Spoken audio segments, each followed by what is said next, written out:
Acknowledge me. Not tonight. So shut up. Los Angeles, Brooklyn, Montreal, the whole world. Oh God, here goes. I lost all feeling for my Acknowledge head to my me. toes. There's some shit that I can't let go. So just stay tuned for the rest of the show. So have you ever felt betrayed? Switches how you see things. Realize something needs change. Cause I know you got me fucked up. Let me show you what's up.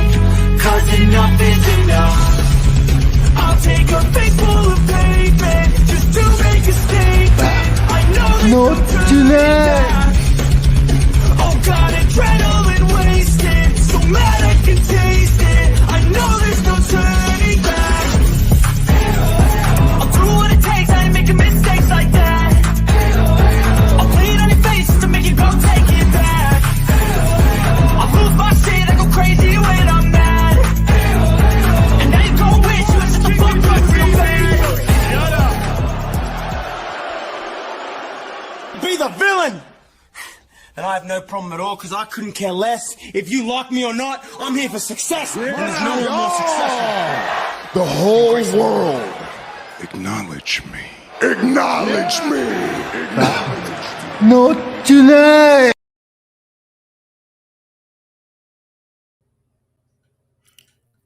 What's up, everyone? Welcome to the Heel of the Ring podcast here on the Sports Jedi Network. I'm your host, BX Sports Jedi Kev. Happy Friday, happy Feel Good Friday to everyone joining us on this watch along tonight. We are watching along WWE Friday Night Smackdown. Let's go Friday Night Smackdown. It's going to be a good one. We got Santos Escobar taking on Rey Mysterio for the United States World Title. That's going to be a banger. I cannot wait to watch that match unfold and go back and forth. It's going to be a good one. I hope you guys are ready. Get your popcorn, get your snacks ready, and let's ready to go, man. A little news and notes. I don't have really too much news and notes at all. Just we know that tomorrow is No Mercy for NXT. We'll have the walk along here for No Mercy.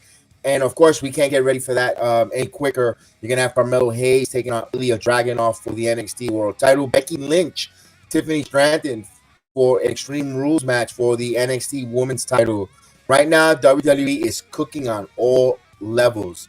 SmackDown tonight, you're going to have return of John Cena. We told you about the United States title match. There are so many storylines here, you know, where the WWE goes with Santos Escobar and Rey Mysterio. It's funny how those two foes are going to go on and at it. They're part of the LWO. I don't think there's going to be any breakups, although you never know with WWE. LWO, it eventually looks like they're slow playing or tipping their hand where Santos Escobar will be betraying Rey Mysterio. But I don't think that happens tonight with they have to start building for Survivor Series in a couple of weeks. So I don't know if that's going to be a build where they're going to tease us with it and go away from it. You never know with WWE. Expect the unexpected. And of course, we're seeing what's going to happen tomorrow. I know that the main roster mixing with NXT is phenomenally well. It's a good mix of those two. I'm excited to see where NXT goes tomorrow with Pete Dunne and Noam Dar for that global Heritage Cup Invitational. We're finally going to see a winner. We'll break it down when I get the guys tomorrow. We'll give our predictions and our thoughts with it. But I just wanted to bring that card up due to the fact because it's going to be really good. You know, NXT continues to cook, and I'm excited to see where they go with that there. Will we find out who's John Cena's partner? Everyone is speculating LA Knight. Yeah. Going to be John Cena's tag team partner for this premium live event in 2 weeks from now. I think they're going to give us a swerve or a curveball. I don't think it's LA Knight. I know, although there's been a lot of rumors that LA Knight is the next guy who actually calling his shot and wants to take a shot at Roman Reigns. You could do that, but I don't see LA Knight going over on Roman Reigns unless he, You could still go over with not going over without a win. Maybe LA Knight gets that rub and takes it to Roman where the fan base makes enough noise there where you might see it. And I don't think he'll pull an upset, but go extremely over, get heated up like a microwave. Also, you're going to have Bayley taking on Charlotte Flair. 2 of the 4 horsewomen. They're going to put a banger match on TV. This is another week in a row where the women is just going to overshadow the men in wrestling, in my opinion. Bayley, what can you say about her in-ring work as well as Charlotte Flair? One of the best women to lace up professional wrestlers, not just women. Both ladies are just going to kill it. We got a Grayson Waller effect tonight. Yes, Grayson Waller. I always put a smile whenever I see a Grayson Waller effect or a Grayson Waller on my TV. He's going to have Bobby Lashley. So maybe we get some clarity what direction Bobby Lashley's going. If he's going to be full heel and embrace the dark side and what's going on with Dawkins and Ford. We saw a little bit of a disappointment from Bobby Lashley asking for his things back. His watch, the suits, if they're not going to get tough, if they're not going to have that killer instinct. So hopefully we'll see. Grayson Waller always has a little bit of a snake up sleeve, a little bit something up his sleeves there. Who will he bring out? Who is going to be in the first feud for this new look Street Profits, or like my friend or my partner in this channel, Chef Dan likes to call them the Suit Profits? Who are they going to have their first feud, and how is Bobby Lashley going to affect it? Can he get it out, that aggression and killer instinct? In another unadvertised dark match, it's a dark match for Sacramento. Smackdown is coming live from Sacramento, California, home of the Sacramento Kings NBA basketball team. They will have Gunther taking on Seth freaking Rollins. So they're going to meet at the first time. I think they're testing this out at the house show level, see the kind of reaction, how well their in-ring ability is, because I think they're tipping our hand that we're going to see this probably in Saudi Arabia. I wouldn't be surprised if in Crown Jewel we have a Gunther taking on Seth freaking Rollins and champion versus champion type of deal at Saudi Arabia show. So that's something there. They're tipping their hand a little bit on this house show there. Hey, Bunny Sampson, what is going on? Salute to you. Good evening. Happy Friday to you, my friend. Thank you for joining me tonight. We will have Chef Dan and Taryn should be joining me a little bit later around the 8 o'clock, but just a little bit over the 8 o'clock hour. So I will have some reinforcement here. I always like to come on a few minutes early and just start warming up and start setting up the stage and the watch along. So when you folks come in with your snacks and ready to go, we'll just go full speed and full gear ahead there. Good job for WWE has another sellout crowd. According to WrestleTix, there's only 18 seats available tonight's SmackDown. 18 out of 12,266. 600. Let's do that again. 12,666 seats available in that arena. They have sold 12,648 seats. So that is a hell of a job by the WWE selling this program up. And we're going to bring in one of our guests here tonight is the one and only Mr. Samurai. Good evening, buddy. Hello. How you doing? I'm doing good. Oh, Christopher. Salute, Christopher. How are you doing? What's going on, my friend? Not bad. Going a little bit recap there. And Christopher Burton brought up a great news and notes.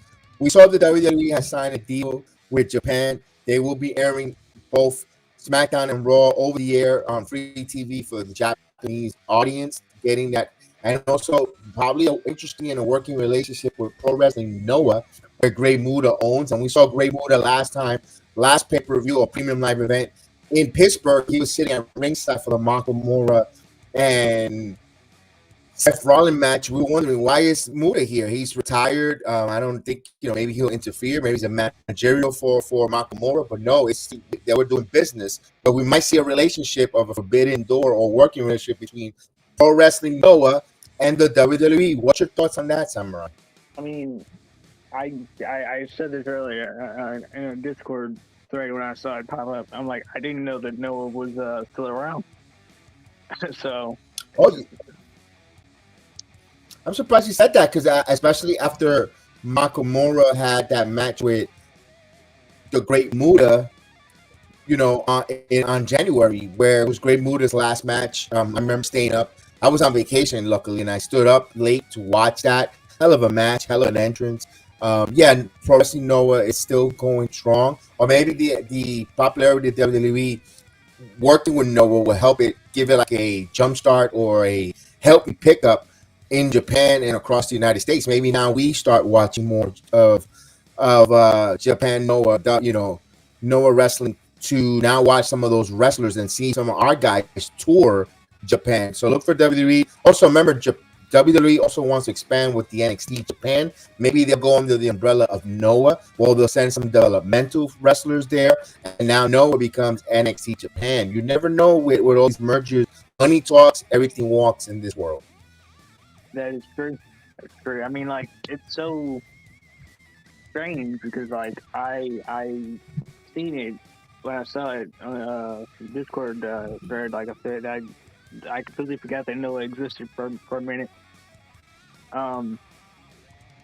But also, there's also people are speculating that Edge is going to be at Let's not jump over the place. Let's stick with right now with WWE with the Noah and New Japan. Yeah, I don't want to jump. We're gonna have 2 hours of all that to talk about, but it's also rumored news and notes. But we'll stick with New Japan right now. I actually know it and the impact of it is going to have in the Japanese market. I mean, realistically, I do like that because, like, Japan needs more eyes on it, more viewership. And also remember, Carrie, Sarah, what's her last name? Carrie, the Japanese for Stardom. I always get her last name. I never can say her last name correctly for some reason. I always butcher it. Singh or Sang? Sang. Sane. Carrie Sang, we know she signed with the WWE. Now, I'm not saying she's part of New Japan Noah, but just to have that Japanese influence along with the Great Muta, with Rio Sky becoming champion. Rio Sky was on tour as well. Everything WWE has a purpose behind it. We saw her take a lot of pictures with the WWE Women's Champion in Japan. Also part of the marketing situation there. Of course, when she comes back with a deal, we saw with Great Muta comes to the United States. Now we have a partnership which we're showing SmackDown and Raw in Japan. So a lot of good business, financially money-making business WWE is doing with Japan. Well, you got to understand that's great because the Japanese market is great as Together Forever and SmackDown is about to begin there. I like it. Money. It's about growing the brand and also we saw them in India. So they're hitting the Asian market when it comes to WWE and they're hitting it hard. Yeah, I mean, it's better than what the other companies doing. Let's just say that. I'm not even right, so we get the intro. We're getting the intro coming up for SmackDown right now. Let's see who's going to kick off the project. The first and foremost promo or intro here that they're advertising Fastlane would be a John Cena to open up the show. Austin Gray from NXT and Noah and Renee Dupree. Timothy Thatcher is there as well. And Timothy Thatcher was a very, very good wrestler in the WWE in the NXT Black and Gold days. Who is right? So we get in the yes. August Gray. Who is he? He was a wrestler in NXT Black and Gold. Yeah, I vaguely remember who he is. I mean, I know Renee Dupree was back in like the mid-2000s for SmackDown. Yeah, but Renee Dupree could be an agent as well. Knowing the culture, knowing the style in Noah will be great. Super Crazy. I love Super Crazy. Super Crazy. A quick side note with Super Crazy. I went to the DCW show in Westchester County around the 23rd of December, right before Christmas. And that was if I'm not mistaken, 1999 or 98. Don't get me wrong, of the year.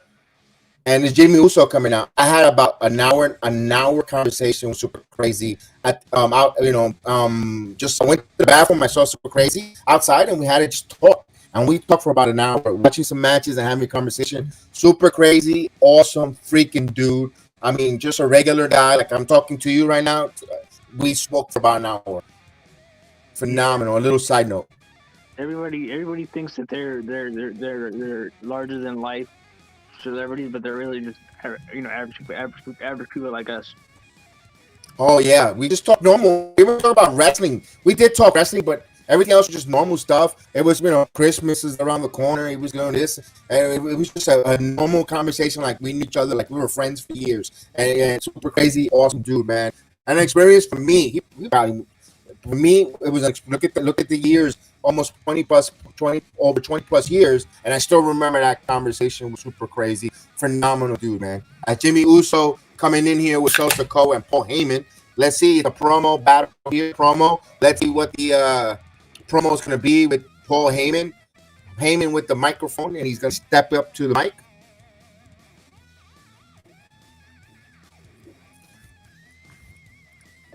And he does his intros. And the boos. And Paul Heyman stops to acknowledge the boos and allow the boos to go. You know what he's doing there? He's letting it breathe. He's letting the heat come on him, and he likes it. Typical heel. Yeah. I love it. His name is not Boo. And because he wants to generate more boos. That's interacting and getting the crowd invested. I love it. Psychological battle there. Phenomenal job. Indeed. It is quite fascinating.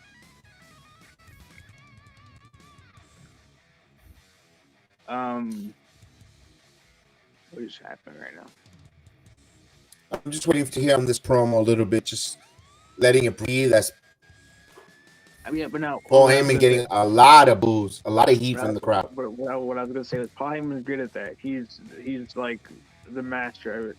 Like just letting it all naturally come to him, naturally marinate.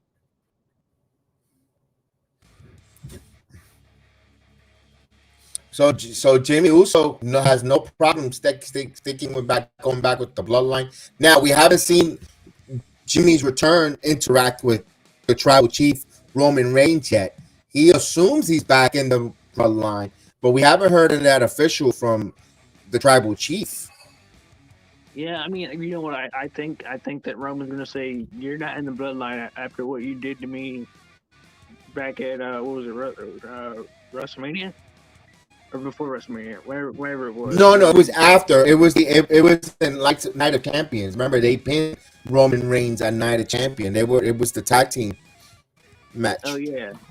So my mind, because I know they. Oh, it's good. That's why we're here. That's why we're here to go and correct and piggyback one another. If I say something incorrect, you guys fact check me. That's what we're here for. Yeah, but no, like I don't think that Roman's gonna just like let him back in the Bloodline like that. I tend to agree with you. I tend to agree with you so greatly on that because he just came like nothing. Like, dude. You make it seem like it's water under the bridge. It's not that easy what you did. Yeah, I mean, I think, he did what he did to his brother, trying to basically. He said he tried to because he loves him. He tried to save him from becoming Roman, but then that wasn't gonna happen. Let's bring in Chef Dan, my partner, Mission Star, world renowned, my partner, Chef Dan. What's up, Chef Dan? What's up? Salute, buddy. How are you? Doing great, man. Great to see you tonight, man. I hope you're doing well, pal. Doing great. I'm just I'm here tonight because I heard the rumors, but who knows? We might get something else than what is rumored. You never know. But I'm here anyways. Ooh, let me ask you this: do you have web feet yet? From this morning, I went to the dojo. My dumb ass went to the dojo. All the trains are shut down. It took me an hour and a half to get to the dojo. And then it took me 2 hours to get home because I had to walk home from Williamsburg to Crown Heights. You should have swam home. I was practically swimming. I see the pictures and I seen the footage. And I'm like, whoa, that looks wild. All that water in New York looked wild. I mean, we get a lot of water and stuff like that, but we rarely get that kind of flooding. I mean, when we get hurricanes like a mother and rain, but there's so much natural land and sugar sand that it just absorbs it. I'm like, wow, that's something a little off note there. I know it's not wrestling, but a little off topic is real life. I'll make sure his safety and his well-being, so that's why I asked.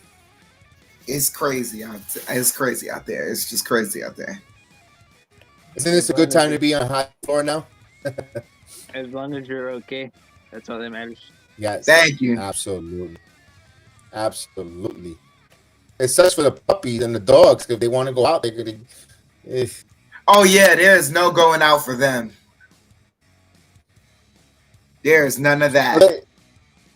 So they're just giving us some promos here with John Cena, you know, and of course, cutting a promo, you know, how they're beating up on John Cena and stuff. Me and Samurai was saying that we're thinking that when Roman Reigns come back, Jimmy isn't really 100% welcome in the bloodline. Roman never gave the approval welcome back. He never did. So now that begs the question, you know, like, you know, is he truly welcome? And it doesn't seem like it. Well, to me personally. The way Heyman looks at him, but they don't want to say too much because Solo's there alone, and that is still Solo's brother.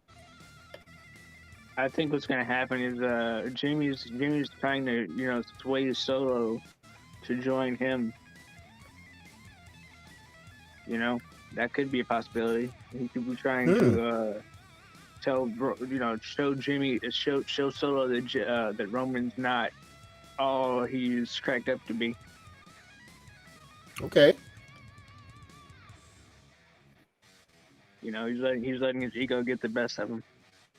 Oh, Jimmy acting like Roman with the microphone, putting his hand up. He's teasing. He's joking around there. Oh, he just snatched it.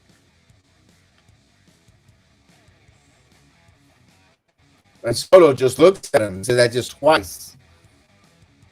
I'm telling you, he's crossing some lines here. That. Whoa! Look at Solo, the way he just looked at her. What is Jimmy? Jimmy Jam.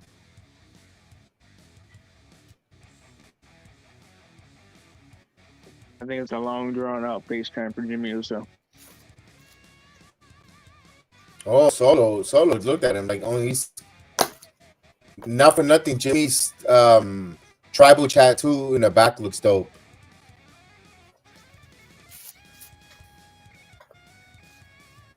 Isn't that they all have the same tribal tattoo, right? I mean, the only way you can tell Jimmy and Jay apart is I think Jay has. Oh, wait a minute, Carl Anderson. Oh, Carl Anderson taking. Yeah, let's go. You got to unleash Carl Anderson, man. He's a good wrestler in New Japan Wrestling. He goes all out. You got to let him wrestle that strong style in the WWE. Don't sleep on Carl Anderson here. Anderson is a good singles competitor. New Japan Strongweight champion. And my goodness, he puts on some bangers. I'm excited. This year was a good swerve, and I love it. I'm excited to see that if they're going to have a match tonight. Let's go. What a way to start Monday Night Raw here. I mean, Friday Night Smackdown. I'm thinking Monday. Hell no. I want it to be Friday. I need to sleep. I need a day off. You talking about the A show right now, baby. Yeah. I know. I'm a little tired. The whole week has gotten me. My back is tight. I got back spasm. Let's go.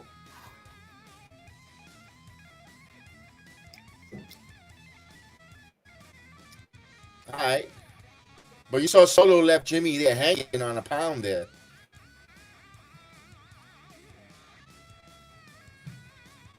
ladies and gentlemen, we want to salute Mercedes Monet, who's following me on Twitter. Thank you. And Twitch, actually. It's Twitch. Mercedes Monet, thank you for following us on Twitch. Talk about a bank statement there, baby. Is it the real Mercedes money? Boy, you are a wet blanket. You can just not let it go, dude. Yeah.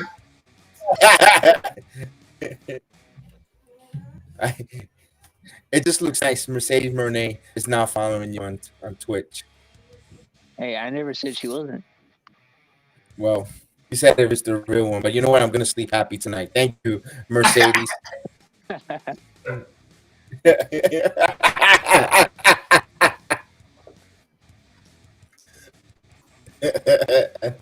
All right, we're going to probably get Carl Anderson versus Jimmy Uso tonight. Awesome. That's good. That might be happening right now. It might be. Ooh. Also, That's a good opener. You know what I'm surprised about? You know what tonight's dark match is? Gunther versus Seth freaking Rollins. Crazy, right? I said that one before I came on the air. They're showing how the crowd reacts and to see what kind of chemistry these two men have. That's possibly either a match at Crown Jewel or possibly at not Survivor Series, but I think more Royal Rumble. I think that's going to be a champion versus champion match. If all from that kind of perspective, they just want to see how it looks in front of an audience, getting those reps in. What do you think about that, Samara? I mean, it is what it is, man. I figured that they were going to do that anyway, because like they do want Seth Rollins to fight Gunther at either WrestleMania or like you said, Royal Rumble. I think WrestleMania. I think they got bigger plans for those for Gunther, Seth. I think they have their own individuals. I think Gunther, Brock. They look like they're tipping that. That's a main event type of big deal. Like, holy snap! Stop the press. Brock Lesnar and Gunther. You know, they teased that. They showed us that showdown at the Royal Rumble. You know, so everybody was like, "Yo, let's go!" And I guess WWE wanted to give us a year wait or a year build on that. Seth freaking Rollins could be having a match with Damian Priest. That could be something, you know, for WrestleMania. Seth trying to get back his world heavyweight title. I think Damian Priest sooner or later will be cashing in that Money in the Bank opportunity. Well, let's bring in, ladies and gentlemen. Is he coming in? Is he here? I don't see him. I hear him, but I don't see him. Where's Terrence? Where are you, Terrence? Not today. No. Not today. I hear him, but I don't see him. Put yourself on camera. Or add yourself on the stream. There we go. Oh, no, it keeps kicking on and kicking in and kicking out. What happened?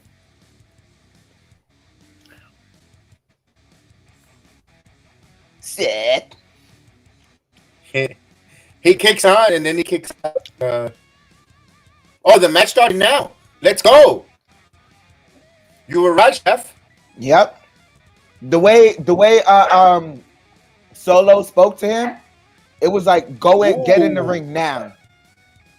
Look at that nasty lower back hut.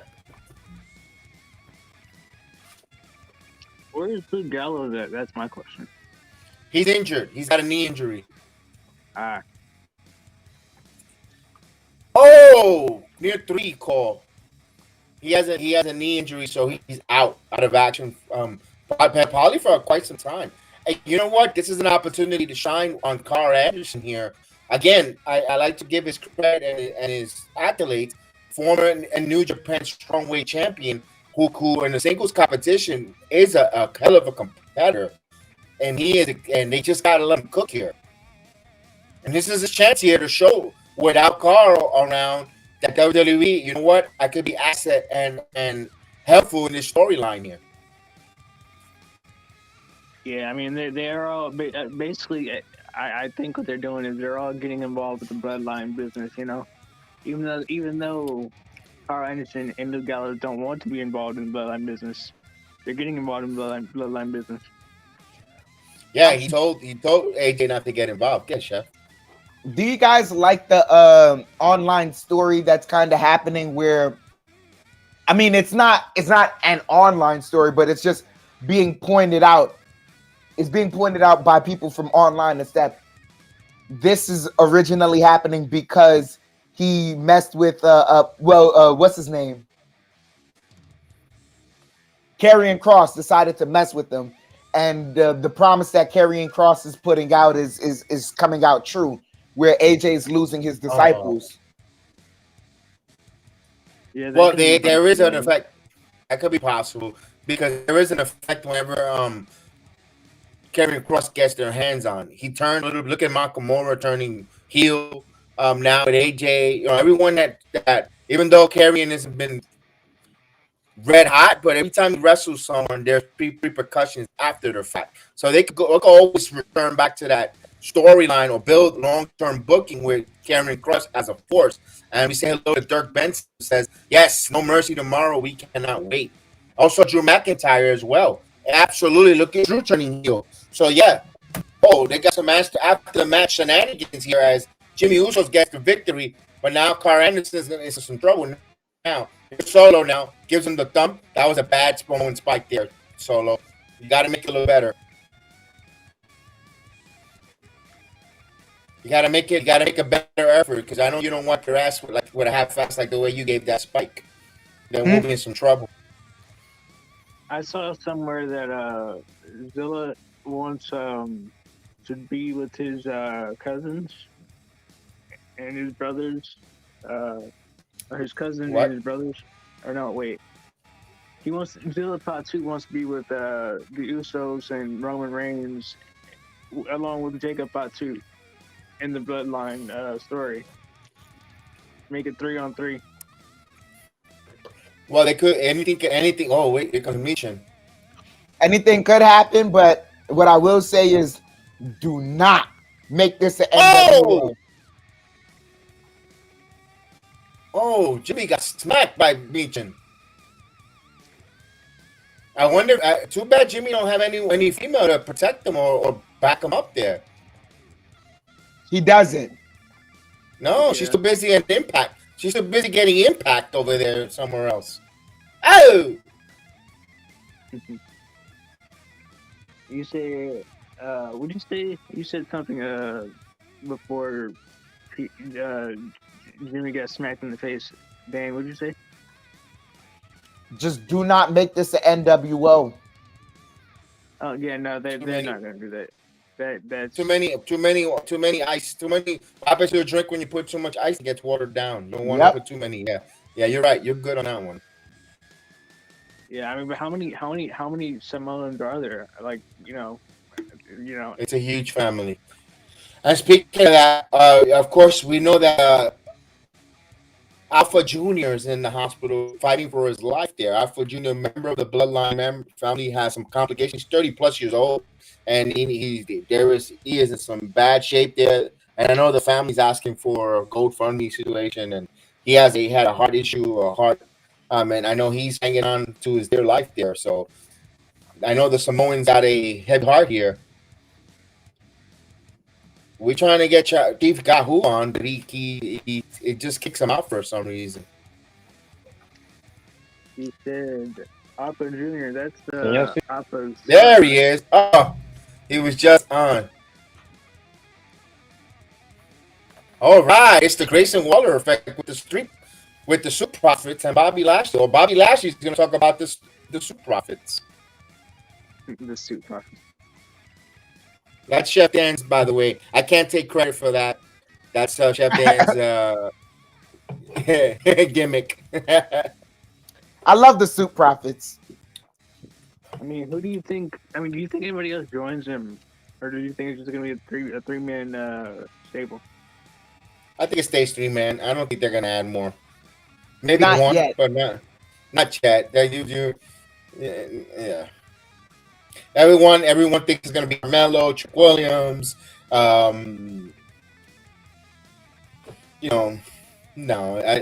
Jay Cargill, Jay needs Bianca Belair.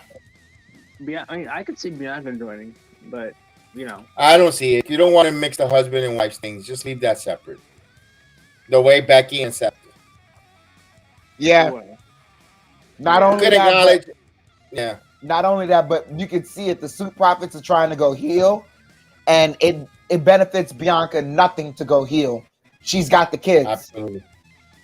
Absolutely. That's why one thing I always say about when it comes to wrestling gimmicks,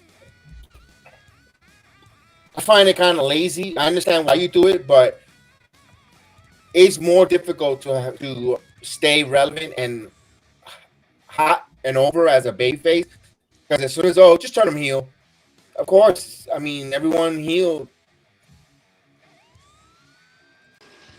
Not today. Not today. Yo. Hey, man. That's what my internet kept saying to me. Not today, not today. I don't know if y'all saw it. I kept trying to get on. It was on it was on Safari on my phone, and it kept like crashing. It kept crashing. It kept crashing. And it kept saying not today, not today. You got. I don't think Safari works with this. I think the best one is either. But no, because that's what I was using before. I think Chrome. I was using that before. Oh, okay. I was using it before, but for some reason tonight it wasn't letting me do it. So I'm on Twitter right now using it. But yeah, I kept saying not today, Terrence, not today, not today. But you know what you said? No, I'm coming out here. Yeah. Nah. I gotta get him a mode down because I wasn't mad. I was just like, damn, what the hell is going on? I kept logging in, trying to log in. It was frustrating. Going on. Yeah, a little bit. But I saw what was going on. Terrence was trying to get on, and he kept. Not today. Yeah, man. Not today. I saw what was going on. Meeching, why she got slapped? I know Chef Dan was happy about that. Meeching slapping Jimmy. She should have spit in his face. And then when he fell on the ground, she should have stomped him right on his gonads, right there. Jeez. That's crazy, man. What do you think about that opening promo? That was pretty good. It was good. I like the fact that Carl Anderson came out. Yeah. Came out of nowhere. I wasn't like, I guess I kind of had to expect it, but I wasn't like really expecting that. Pretty quick match too. I didn't think it was gonna be like knock him down and drag him out kind of fight, but Jimmy took care of business pretty quickly. Oh, did y'all talk about I don't know if y'all talked about old girl WWE now. This Cargill. Not much. We didn't go into detail. Not all with Miss Cargill. We got a promo backstage here with the Bloodline. Hold on, backstage stuff. Oh, backstage. I'm feeling this Cowboys and Patriots. Yeah, me too. Hold on. Let me know when he shoves the guy. When he shoves the guy in the black tie and the red shirt. So I could press play so we can synchronize. I'll let you know. I still am on the John Cena part right now. Yeah, that's where I'm at. And Jimmy's walking. Right there. Yep. All right, when the guy with the red shirt and the black tie comes out, tell me I'll press play and we'll synchronize. Right here. Yep. Red shirt. Yep. All right. Okay. Jimmy mad. Oh, Paul Heyman now making a phone call.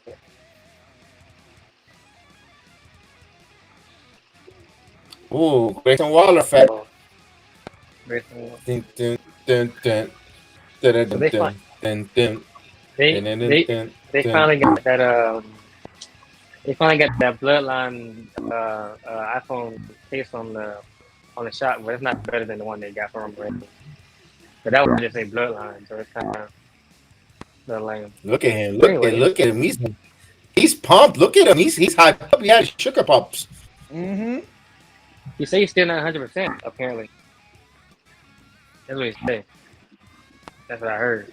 I don't know how true that is. I'm surprised they let him do this much, talking. That's just how confident they are in his effect. He could talk though. That's the thing. This Yeah. guy, I've said it time and time again. I mean, this guy is naturally sharp with the tongue, bro. How old is he, by the way? Like 32, 33, 32 years old. Oh, that's why. That's why. Yeah, he's got it, man.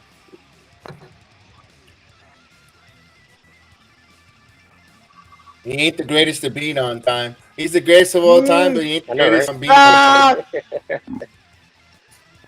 No, he's there. He's sitting. He's right there. He's right there. You can't see him. Yeah, What, mid-segment? Mid-segment? Yeah.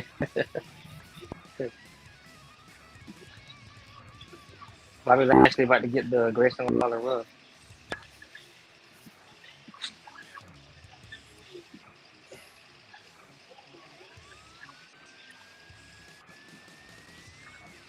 Oh, here comes Bobby Lashley. Ooh, he's gonna give the Grayson Waller rub to Almighty. Ladies and gentlemen. I like his chain that he's wearing, man. As an electrician, I love it. Yeah, he got a lightning bolt. Like Power Rangers or something. That's a lightning bolt, like the Flash. Or Yep. Bobby. Look at Grayson. He's doing push-ups. What a heel. Are you doing push-ups? What the heck? Because Bobby Lashley's a muscle man. That's what he's saying. Trying to impress Bobby Lashley.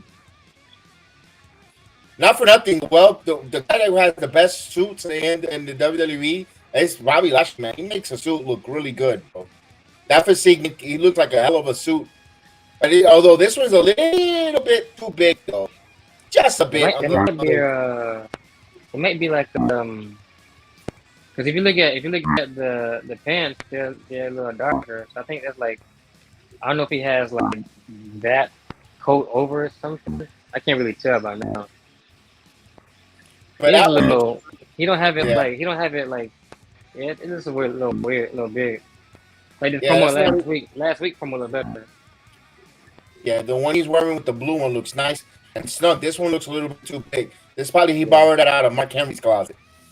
I'm trying to look to see if it's. Yeah, it looks so. Yeah. It looks too big. The sports jacket is a little bit big. But It's the jacket. It's the jacket. It's the jacket. The pants are fine. Okay, there we go. I see it now. The close-up view.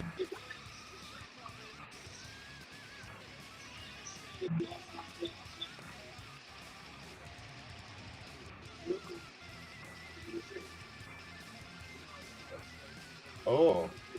Uh-huh.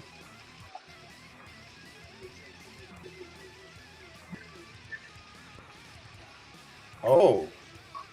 A mistake. Okay, I didn't see that coming. Nah, I think it ain't coming out.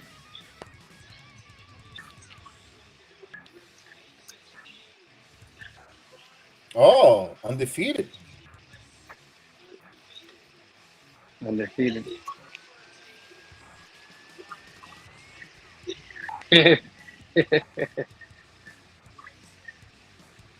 He just pitched. Oh, he passed on Austin Theory. Mm-hmm. Austin Theory's in love. He's putting pictures of his girls. He's in love, Austin Theory. Here we go. Here's the Super Profits. It may not come out. Look at that. God damn. There we go. Look God at these two, man. Damn. I'm not serious. And the bro. new cover of Miami Vice. It's got to be a Miami heel Vice. winter, yo. That's what I'm talking about. It's got to be a heel winter. I got to wear suits every single day. We should do that on the podcast. Every time we do the Nick game, we should wear a suit. Hell yeah. Welcome to the watch. Tie all the time. Got the glasses and stuff, you know. Hey, Chef Dan, they got WWE Shop finally got LA Knight glasses on there, like $20. Yeah. I didn't purchase it yet, but I was just seeing it. Just had it like Tuesday, I think it started. Uh-oh.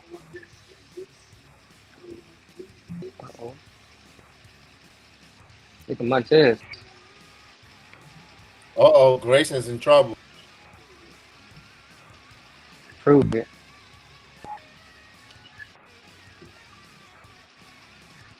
I ain't just come out here for nothing.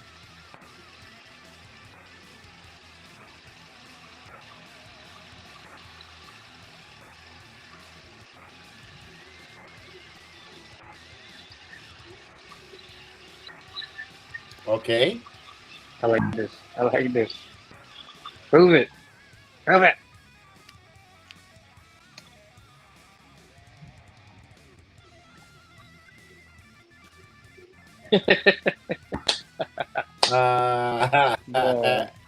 Grayson, man.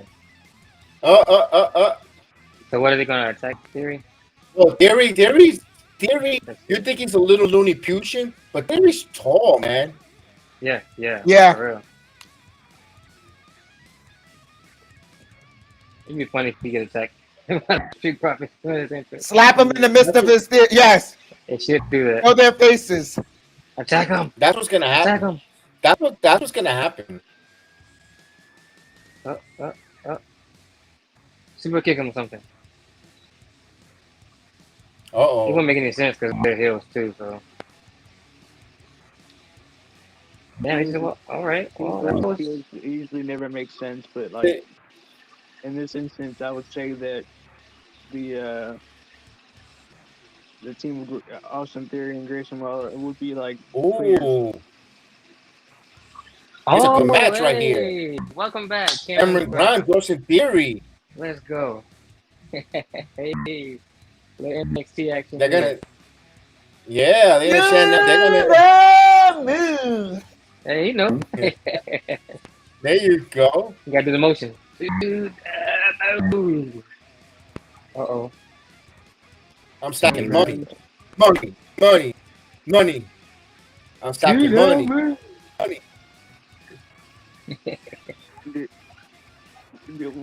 Wait, did he come out and attack somebody, or did he just like show up? Say again, Samurai? Ooh, 7-0. Yuck. Did he come out and attack somebody, or did he just like show up? No, he has a match with Cameron Grimes next. So Grayson Waller introduced him, so he's making his way to the ring. So he passed the Profits, and of course they went to a commercial. They announced Grayson Waller versus Cameron Grimes. So they're taking out all the Grayson Waller Effect stuff out of the ring while they're in a commercial break. So that's what's the breakdown happening right now when it comes to SmackDown. But the Profits are still at rinks at well, they were in the aisle when we went to commercial. So maybe they have to prove it. They might interrupt this match and beat up on Austin Theory and maybe Cameron Grimes both. I don't know. We'll see. I mean, Cameron Grimes technically is a face, so they would have to beat up Cameron Grimes because he's a face, I believe. We'll see. But I don't think this match goes for. We don't get a clear-cut winner. I think we get some shenanigans, disqualification or something, or no contest. I mean, the question I have is Cameron Grimes, like, is he still over with the crowd, or because he hasn't been on TV for a while? We don't know. That's the thing. We don't know how over if Cameron Grimes is or not, because they don't show him much and they don't showcase him much. We don't know if the crowd is gravitating to him or not, if he's over or not. That question is we have that same question that you have. We don't know what Cameron Grimes, how over is he, if he is with the crowds. That's true. That's so true. I mean, I don't know. I didn't. Why are you making a big deal out of that? Like, Edge was taken off of the opening for SmackDown. So people are making speculation that he'll show up at because it's being reported that him and AEW are closer than ever before. Before it was just rumors and it's that whatever, but now it's being reported that they're closer than ever. So you never really know with these things. I mean, I get it. I do. I'm aware of the whole mystery attacker thing that happened on Wednesday, but it's so blatant that Edge is going to be at Wrestle Dream, which kind of I don't like it for the fact that like Edge is 50 years old and they'll give him more dangerous things to do than WWE did. They won't protect him as much. I mean, no one's forcing him to take the contract at AEW if they offer it to him. He's a grown ass man. I'm aware, but I'm saying like, as long as we get Edge and Christian versus the Hardys one more time, that's all I care about. I personally wouldn't want to see that again because of the way the original match was. And then to see them out there way older and to expect the same fireworks. No. I don't know. That doesn't sound like a recipe for success to me. I mean, yeah, but I'm just saying, like, if Edge wants to be in AEW with Christian and Edge, Christian and Hardy's, more power to him. I just don't like people like. Bro, they're pushing Dragon Lee, bro.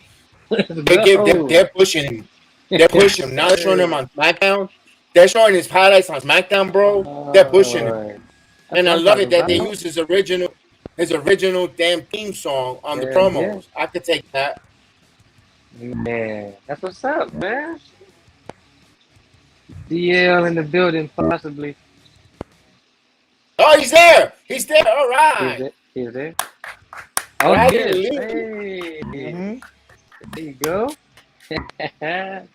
Dragon Lee in the building.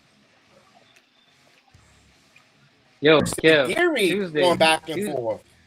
Tuesday when Street won, bro, that place was going, for the most part, was going crazy, man. I ain't have no voice when the show was over. When he won that number one contender, Trick Williams, yes. Insane, yes. Bro. Man. So do you think now aside what? Say again? Do you think Trick's gonna take the belt up and down?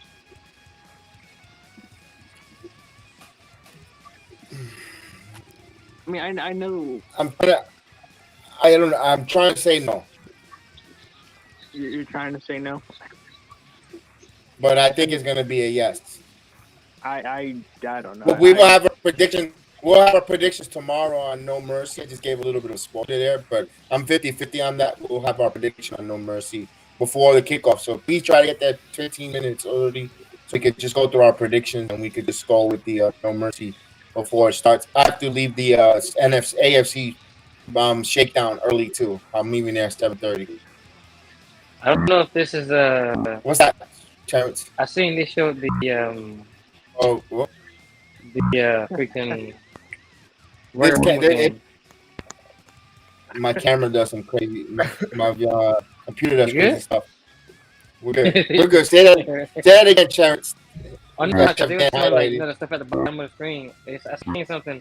Again, I didn't catch it, but it said something like with the Royal Rumble and like Tampa, and I think it might be still the same thing. Like just like sign up early or something like that. Maybe I haven't seen where it says tickets on sale just yet. Oh, just when those tickets going on sale because usually they sell them already. Announced it yet? Yeah, they haven't announced it yet. Are you gonna try and get tickets to the Rumble? Yeah, we're planning to go. Yeah. Oh, nice move by what a move by Grimes into that German bridge there. Oh, tough, nice, tough. That was, bro. Cameron Grimes is a very underrated wrestler. Don't let his looks fool you, and he is a very underrated, very good technician wrestler. This guy has Daniel Bryan type of skills, and they just gotta book him well. Look at this! Look at this! He's off the chain, man.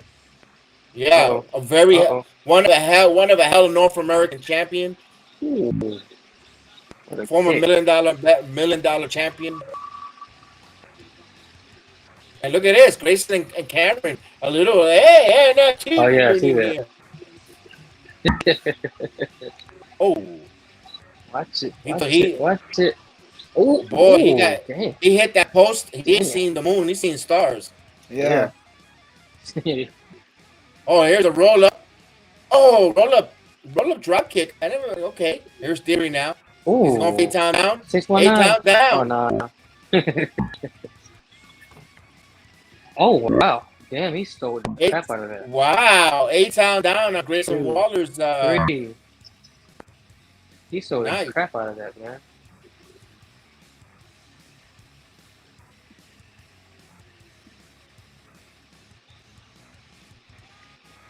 So Cameron Grimes got distracted. He saw the stars, and then they took him to A-Town down. Look how he sold A-Town down. Jeez. So it was only like a 2-minute match. Oh, but they keep pointing at Dragon Lee here. Dragon Lee and Austin Theory. Yo, let's go. Oh, let's go. I like that mask, though. Oh, he mushed him. And back and forth now.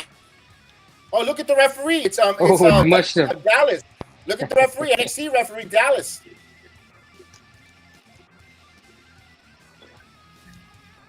Dallas Brewster, the referee. He's from NXT. Yeah, NXT, yeah. Top. Wow. That was interesting.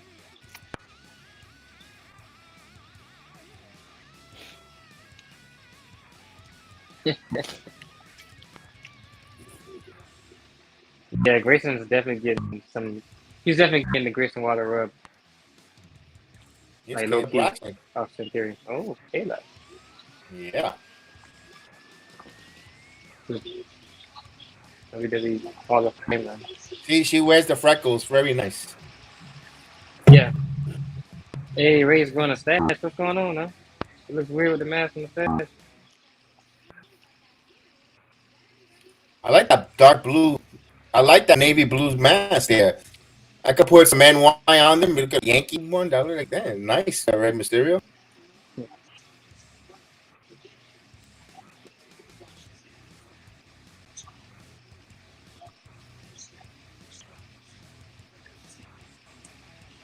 Yep, they're definitely pushing Dragon Lee.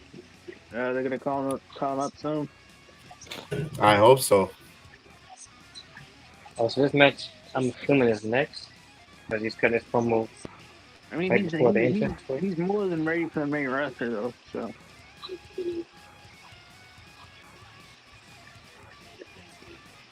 It's going to be a hell of a match. Why is the champion coming out first? They've been doing that recently, lately, right? Like a lot. I don't like that. They've been doing that a lot. Nope. I don't like it. That's why you're the champion. You made Santos Escobar and Rey Mysterio. yes. Yeah, I think that Rey's gonna lose the title. We're getting a new champion.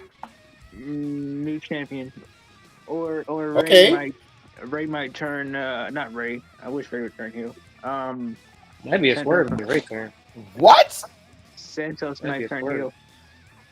Nah, I would agree, but I think since they're going to the Survivor Series, they're gonna need these guys. Unless if Santos gonna have his own Legado Fantasma versus versus Rey Mysterio, get a group of people. You might. I be mean, right. but here's my thing, right? I mean, Oh, there's an embrace. Nice embrace.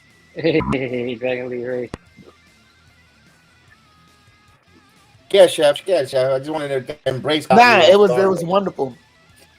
The one thing I will say though is like Legado del Fantasma when they appeared on Raw, right? I mean on SmackDown. They debuted as a heel. Mm-hmm. Mm-hmm. Yep. The thing was, if you didn't pay attention to NXT like I did, you didn't understand why them being heels were so important. It was fantastic.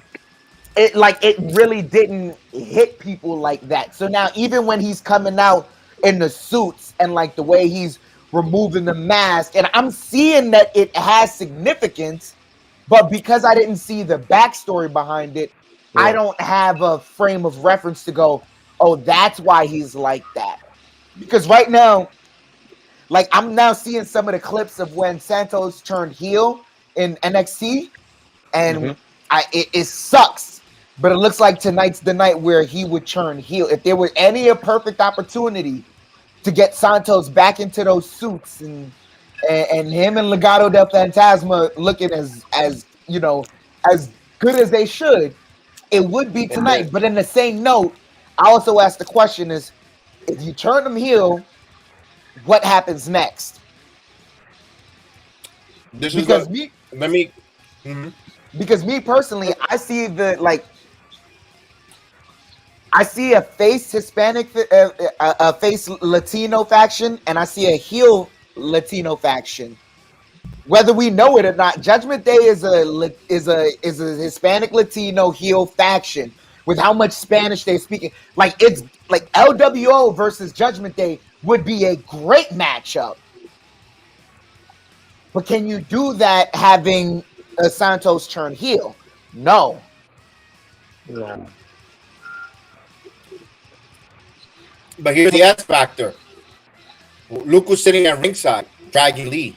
He just hugged Rey Mysterio. Santos turns on him with Legado. Guess who's coming to his rescue? Dragon Lee would jump the barricade to help Rey Mysterio, Masked Luchador, to help him out. And he having beef with Dom, his son, Dominic. There's so many different things there. See, I was thinking about that. Like, why else would they have? No, they're trying to like split them up for the main roster already. But like, what else could they have Dragon Lee there for other than that little segment between him and Theory? Like he's still at ringside. Yes, he's still at ringside. We'll see because they did a commercial break, so they didn't go to commercial break to get Dragon Lee out of ringside. So maybe he waited for Ray to give him a hug, and then now during this commercial break, Dragon Lee departs back to the locker room. We shall see. If he stays for the match, there's some shit. There could be something that we're talking about. We could see something being in the atmosphere, in the works there, with a little bit of dissension or a heel turn from Escobar. We don't know. We're just saying. But then Survivor Series is so close. You kind of want LWO together for the Survivor Series, and maybe at Royal Rumble where one eliminates the other. Oh, wait a minute. We got some backstage shenanigans. Oh, Shit Row getting beat up. Who is this? Shit Row. Oh, Adonis. I'm like, what the hell kind of shit he got on? That's what they get. That's what they get for not keeping Top Dollar around. We get punked out. This guy, you should get, you know what? Kick his ass out and release him at the same time. Yo. At least he can move better than Top Dollar. Yeah, it's John Silver's twin from the NXT merchandise. After he set up all that merchandise. The poor guy worked his ass off to set up that table with all the merchandise. Poor guy. Oh man, they're wreaking havoc tonight. What's going on? I see what they're doing, low key. They trying to take out all the people that could possibly. Oh, you got Selena Vega at ringside. Selena at ringside, okay. Let's sure to do what?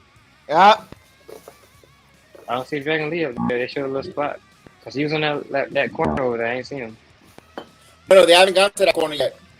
Sharon. Well, no, because they showed when they showed Selena, like the camera was like facing that way over there. I didn't see it. So.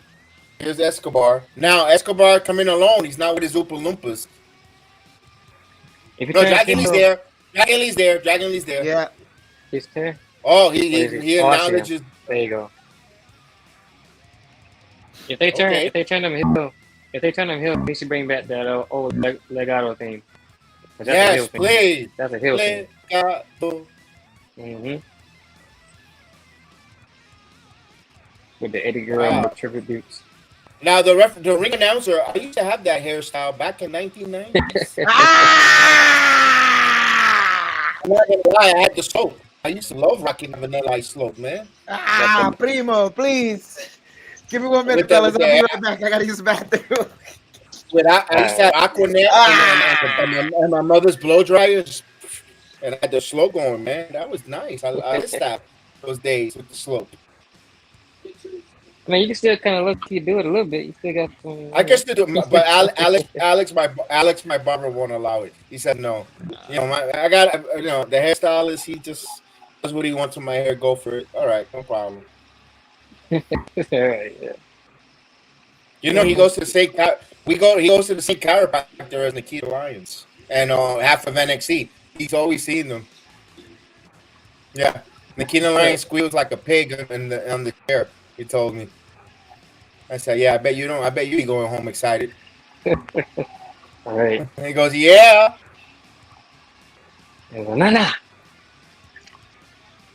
Yo, Rey Mysterio got a louder ovation than Santos. Cause they're in California. They're in, of course, even though it's Northern California, but still, it's going to be a lot of Mexicans that love lucha libre, like we all do. All Latinos love lucha libre. So, but Rey is the more of a Mexican legend in wrestling, so he's going to get the bigger pop. I didn't even think about that. I forgot. Can I just say that this is still the perfect setting for him to turn heel, not because Legado isn't there, but because you have Zelina to do the facial expressions. See, yeah. Yeah, because she wasn't like that before the commercial break. Now she's there. I mean, like, it's just like, because like the reason why is like I'm watching, like you said, the minute you said Zelina's there, it just harkened back to that first episode of Wrestlers where I don't know, I don't want to spoil too much, but Jedi, if you know, near the end of it where they're having the friction, and then the mom and Hollywood J, and then when she gets pushed and then she does the boo-boo face. The face is what gets her over with the crowd. So yes, I love that show. The OVW, it makes you want to watch more OVW after watching Netflix. I gotta watch the second episode with you. I only watched the first episode and I was like, yeah, I seen the whole story, the whole series, the whole 7 episodes. I love it. I love it. She kind of low-key looking like she's setting up for that too, to have that face going. If something happens. Personally, I want to see Selena Vega manage Damian Priest. Ooh, look at this encounter. Get that Puerto Rican heat there between those two there, and just going at it. The promos, that'd be cool. She did a phenomenal job with Andrade. I loved it. Andrade. That was phenomenal. Managerial work with Selena and Andrade. Was she Alberto Del Rio's manager? I wasn't really following wrestling when Alberto Del Rio was in his glory in the WWE. Zelina? Yeah. No. Alberto Del Rio's manager he didn't even have a manager. He had a ring announcer. Alberto. That lucky guy, right? Yeah. I wasn't really following wrestling when Alberto Del Rio was in his high. I'm not even gonna lie. I'll say this. Look, I'll say this. Yeah. I just think it was the wrong timing for that gimmick. You're right. I think it was wrong timing. I think there's a lot of gimmicks that have not worked throughout wrestling where it just hasn't been that the gimmick didn't work. It was just wrong timing.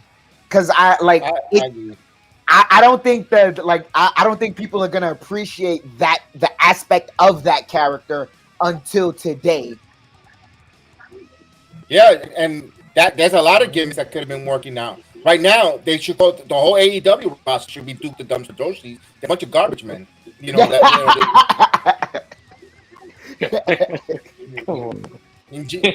John Moxley's father was the plumber. That should have been John Moxley's gimmick now. Yeah. He looks like the damn plumber from the WWE.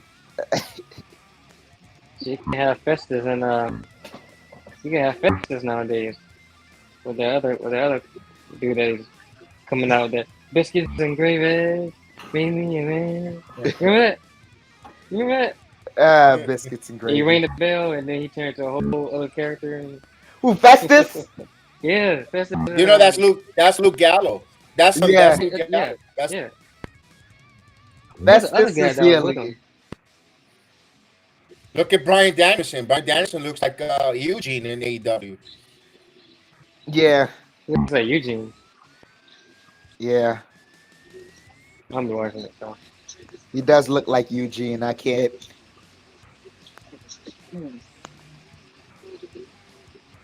Damn, bro.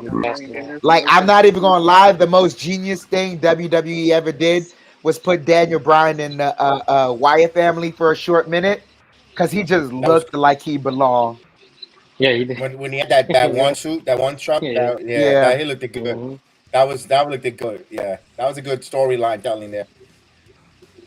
That was dope.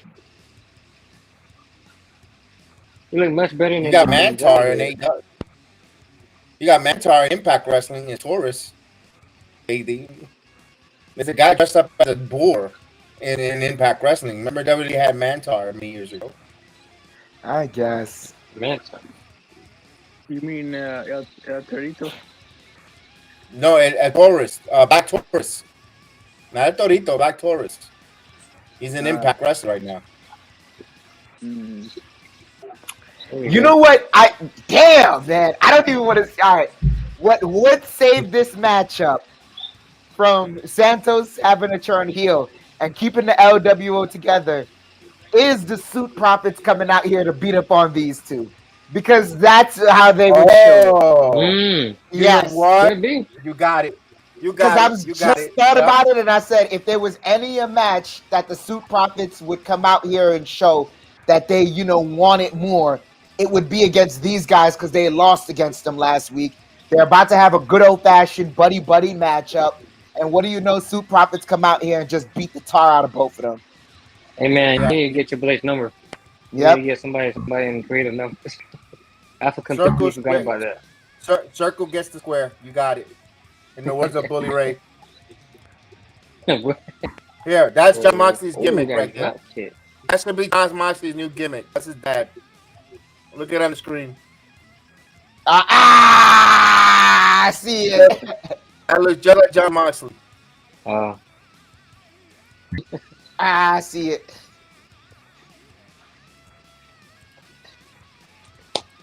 You know what? Zelina looked like she was setting up. It's like low key about getting ready to cry. Every time they cut to her, she looked like she got that. She always got that face. She always got that face, and she just smelled a wretched fart. Wretched fart. Okay. Ooh, nice. Now I was gonna say, Liv Morgan almost looks like that too. A little more. She's just teasing the people how she looks when she's getting it, and when they're doing it well.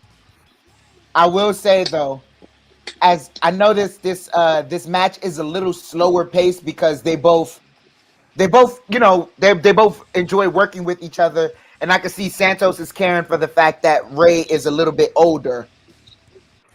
That also helps them make a better match because Santos is there willing to take a lot of these high-flying bumps, and I don't think Rey would trust a lot of people to do some of these array of moves. Like that bounce off the turnbuckle outside, he wasn't doing that with everyone. Nah, that was dope. Okay. Kind of like a little Bray Wyatt thing there. Yeah, that was nice there. A little crossbody thing. Bray Wyatt.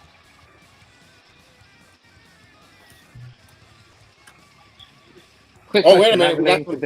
We got shenanigans in the background. We got shenanigans in the back. What's going on here? They're beating everybody up. Oh man, no, not that computer. Come on, that was a great computer. And I love that. Time out, wait. And that cart is used in so many kitchens. I'm ashamed of you, Solo. Your chubby ass. That cart has been used to carry your food. So you better watch it. A cart is a chef's best friend. I ain't carrying no 50-pound box. Put it on the cart. No. Yo, they wreaking havoc, man. They're tearing up everybody and everything. Dial it up. 619. Oh!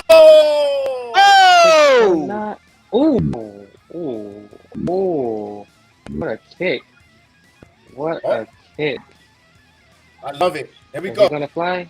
That's a little Kenny Omega reference there. That was a little Kenny Omega reference. Ooh. And that's time out. But see, I love this. This now forces the crowd to respect Escobar. You have to respect him. Oh, Escobar now. What is he doing here? What you doing, Oh, Escobar? he's jumping on the. What is he doing? What is he doing? Oh. You see the expression on his face every time he does something? He don't want to do it. Dragon Lee fucking out. Got a schism mask? Uh-oh. Did I see somebody with a schism mask? Who? Nah. Nah. I just see Dragon Lee. I seen somebody with Fiend mask though. Uh-oh. Oh! You got a Meteora in the corner there. Love those Meteora. He's going for another Meteora?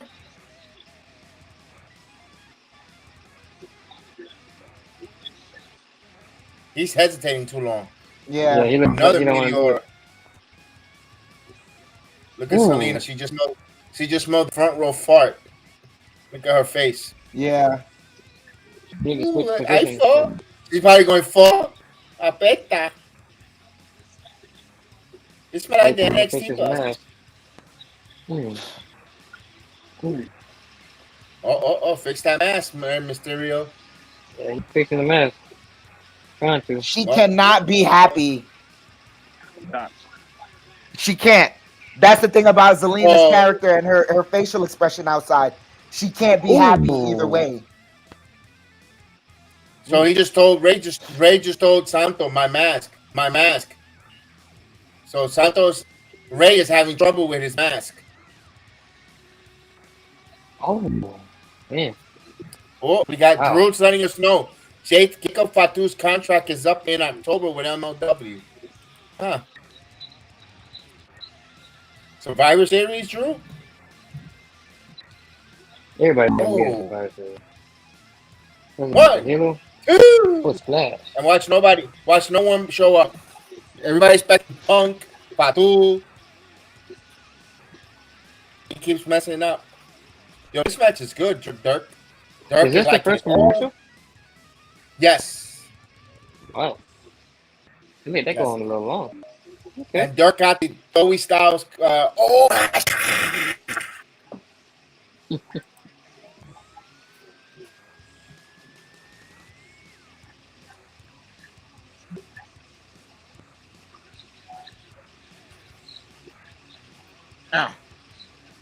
Nana.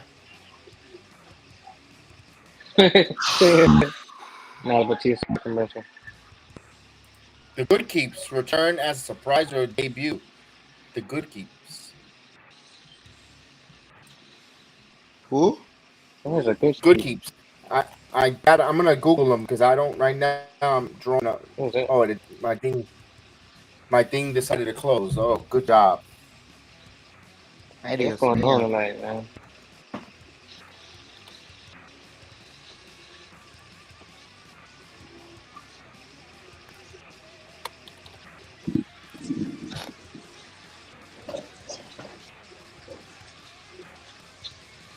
Yo, kid, what kind of music you got playing on the background? I'm trying to hear. I got my AirPods on. Okay.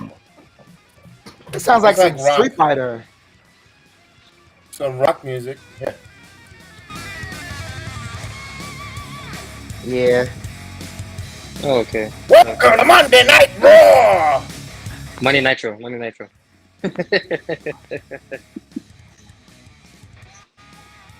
Yeah, he wants to keep us talking. Who make you keep talking. Who shows up? He wants to know who might show up. Who's gonna make a surprise debut? I don't know how this is gonna happen, but this has to happen. I need to see the goats of yesterday and today on the same screen today. So what's gonna happen is John Cena is gonna make his return, and then some way, somehow, we're gonna hear that L.A. Knight, and then the two goats will be on the screen. That's who's showing up tonight. That's what I was hoping for last week, and they didn't pull it off because. Oh my gosh, they was gonna pull it. They was gonna pull the trigger so hard last week, and I was gonna be like, that crowd popped. Because if you pay attention, that crowd was heavy booing the Bloodline last week. Like, that's my raining boos, like almost dumb. I mean, it was That'd been raining perfect. raining as bad as New York right now. Right. That would have been perfect here. Is it still raining though? Hey, It's still raining. Yeah. I mean, it slowed down a little bit, but it's going to pick back up throughout the night. And it's supposed to stop tomorrow, like in the Wow. afternoon. okay. Dude, the Better BQE not was talk- better not flooded. talk about drought. I saw it. I saw the footages everywhere. Bronx River Parkways. Ooh. There you go.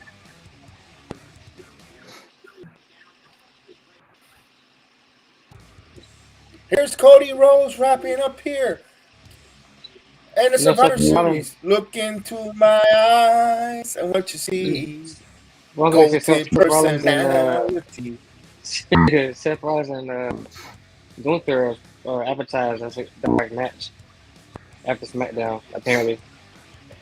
Oh, wait until You can't do that, Zelina.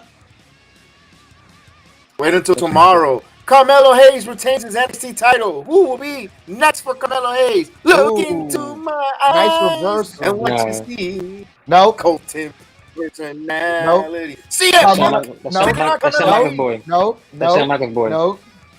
See, Carmelo Shawn Hayes is Michaels going to return, and they're going to be like, who could possibly step up next to him? And all you hear is, voices in my head, they talk to me. Nah, definitely not. Yeah, Randy Orton. Yeah, Randy Orton gonna be at No Mercy tomorrow. Yeah, the internet is speculating. Randy Orton will be at No Mercy tomorrow. Yeah. Oh, Mysterio. Oh. Nah, Brian Pillman Jr. Oh, nice. Oh. Rey Mysterio got height on that. He missed. Jeez.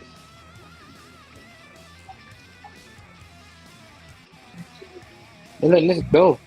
Here we This go. is around the same. This is around the same hour like Io and Asuka Oh, last week. nice tilt the world. Love Nice. that. Hmm. That was a nice tilt the world backbreaker.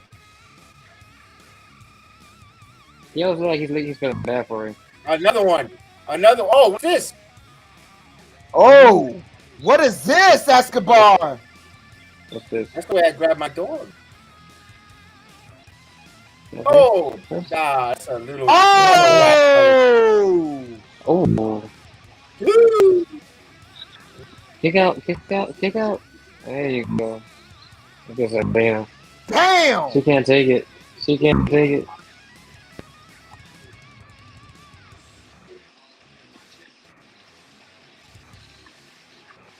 Selena was trying to get the crowd wrapped up for. For Ray, For exactly. Ray. That's why I'm like, you can't do that, Zelina. Wow. Okay, Cyberpunk. There's got to be a winner. Let's go. Okay. Well, you talking back and forth. Chop him. Ah, Go. he chop his chest. One more time. Ah. Come on. Oh, hey. That was weak. Mysterio. Yeah, it was what weak. a kick. Mysterio. Oh, Hurricanrana. No. He didn't even sell He it. got him, caught him in the Hurricanrana. Powerbomb his ass. Ooh. No, He got Mysterio with the powerbomb? sunset flip. This is it. Ah, Oh. Mm. Woo. 1, 2. Ooh. Yo. Sweet. Boo. That Dragon Lee just sits there and watches. Nobody bought him a beer or anything. Something's gonna happen with him because he's still there. I will say, Dragon Lee's got to sell some of this.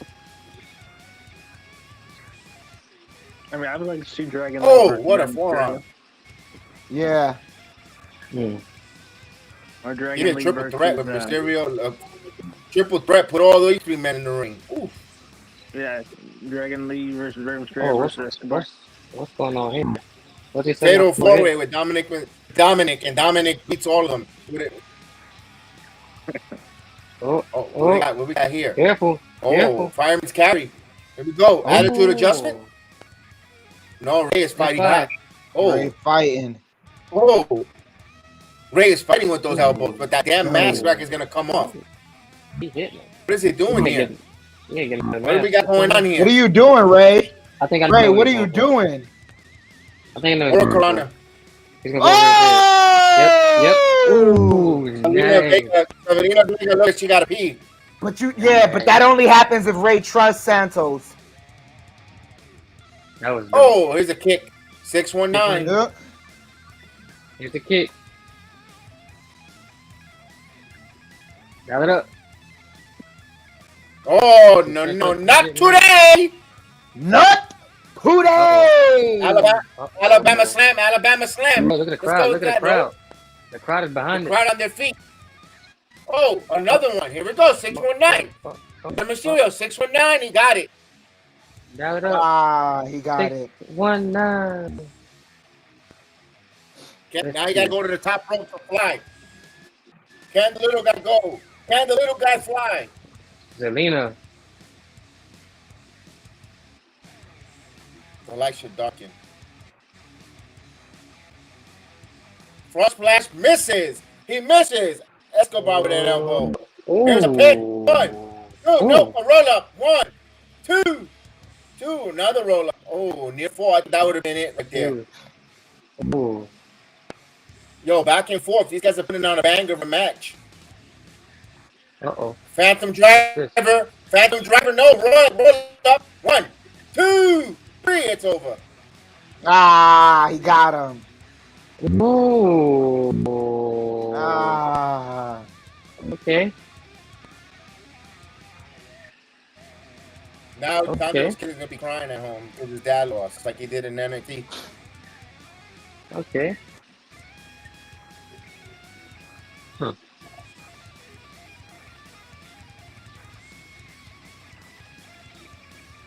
Didn't let that one go a little bit. Uh-oh. Santos is mad.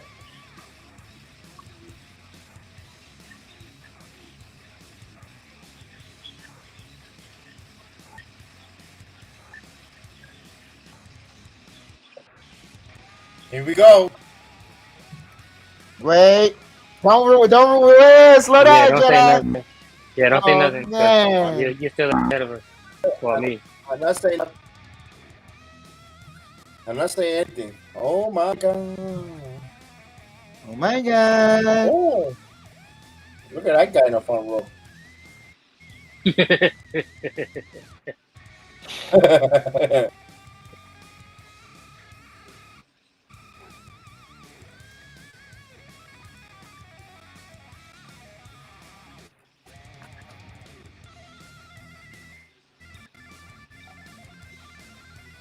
Oh! I told you. Chef, There you go. What happened? They had to do it. the super, They had to do the it. super, Since last week. They ain't hesitating this week. They're not hesitating. And listen to the heat. Listen to the heat. This is for the heat, yeah. Because the other thing, Uh-oh. They ain't hesitating this week. wait a minute, the Almighty came out. I like it. Yeah. They definitely ain't hesitate. I like this. look at her, he's smiling. Yeah. He's cheesing. Look at that. They need to continue to beat down, to be honest. Yeah, they need to continue the beatdown. I agree with you on that one. Instead of just standing in the ring. And like Oh, there's the Oompa Loompas. Oh, the Oompa Loompa got their asses kicked. They didn't even make it to the ring, and they got their ass kicked. Bobby gave him an elbow. That's right, beat him down. Primo, la There foto. you Los go. Primos got beat Yeah, up. do it. Wait, look at Dragon Lee. Come on. Let's see. Dragon Lee look like he want to do something. Yeah, he like he wants to high fly. There. Oh. Somebody's behind me. Whoa, Who the fuck is that? whoa. That's a security. Oh, now Security. security comes out of nowhere. Now security wants to do their that's job. security. Look at this finishing move. Ooh, I like that. Yeah. They need this heat, man. You don't need no cheers and nothing like that. And I'm not gonna lie, guys. I wanted to say it before. Now's the time to say it. If you're gonna establish yourself as heels, no more of that entrance music that they're That's what- using. I've been saying that, like, It's I gotta didn't like how they end. did that. It's gotta end. No more dancing. No more dancing. solo No stuff. more. Yeah. You gotta. If y'all gotta get some rugged thugged hip hop, get some rugged thugged Yeah, hip hop. change that music. Like change that music. I've been saying, yeah, Chef, I've been saying this, like, when they first came back, that whole reveal with Bobby Lashley. But that's no. When they had that first match, they came out dancing and stuff. I'm like, y'all supposed to, Yeah. like, Like if y'all gonna turn heel eventually, at least kind of like bring it down a little bit, and then be like how you were now. But I think that's what they need. I think they needed like it's I don't know how else to say it. Sometimes you got to show the conflict within oneself before making that decision. So they're still there trying to be these happy guys, and Bobby's telling them like, no, like you got to have that killer instinct, that same killer instinct that Christian Cage talks about that Jungle Boy Perry doesn't have. It's a killer instinct that you just need in order to be cutthroat and be in this business. Oh my God! I thought about you yesterday, the day before yesterday, because Christian Cage had a interview with Jim Ross and Darby Allin, and he goes, "Yeah, you talk about my dead uncle. Yeah, let's talk about your dead uncle." I was like, you gotta go. I need to see that. Is it on that site that you and me know about? Yeah, but it's a promo. Just look for you can see it on YouTube. It's the promo between Darby Allin this Wednesday. You and me have to watch that together. Oh my God! Oh my God! Oh my God! I'm sorry because Christian Cage is literally I wish you had a censor thing for me so I couldn't say this, but at the same time, he is just a piece of shit. He is just a piece of shit. I have nothing else to describe him other than a piece of literally the same type of pieces that I pick up from my dogs as I walk them. I look at those and I go, these pieces of crap. And Christian Cage, I see no difference. This man, oh my God. He looked at JR and said, let's talk about your dead uncle. Darby Allin. Darby Allin? And it's like, oh my. Darby! Stinger! You're not going to introduce me to your little friend?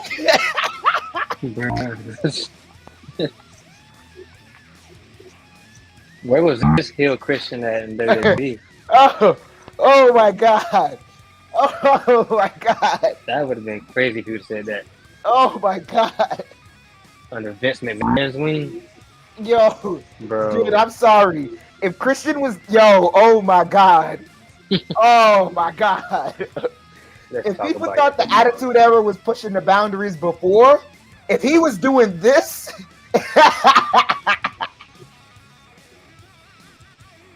Man, let's talk about your dead uncle.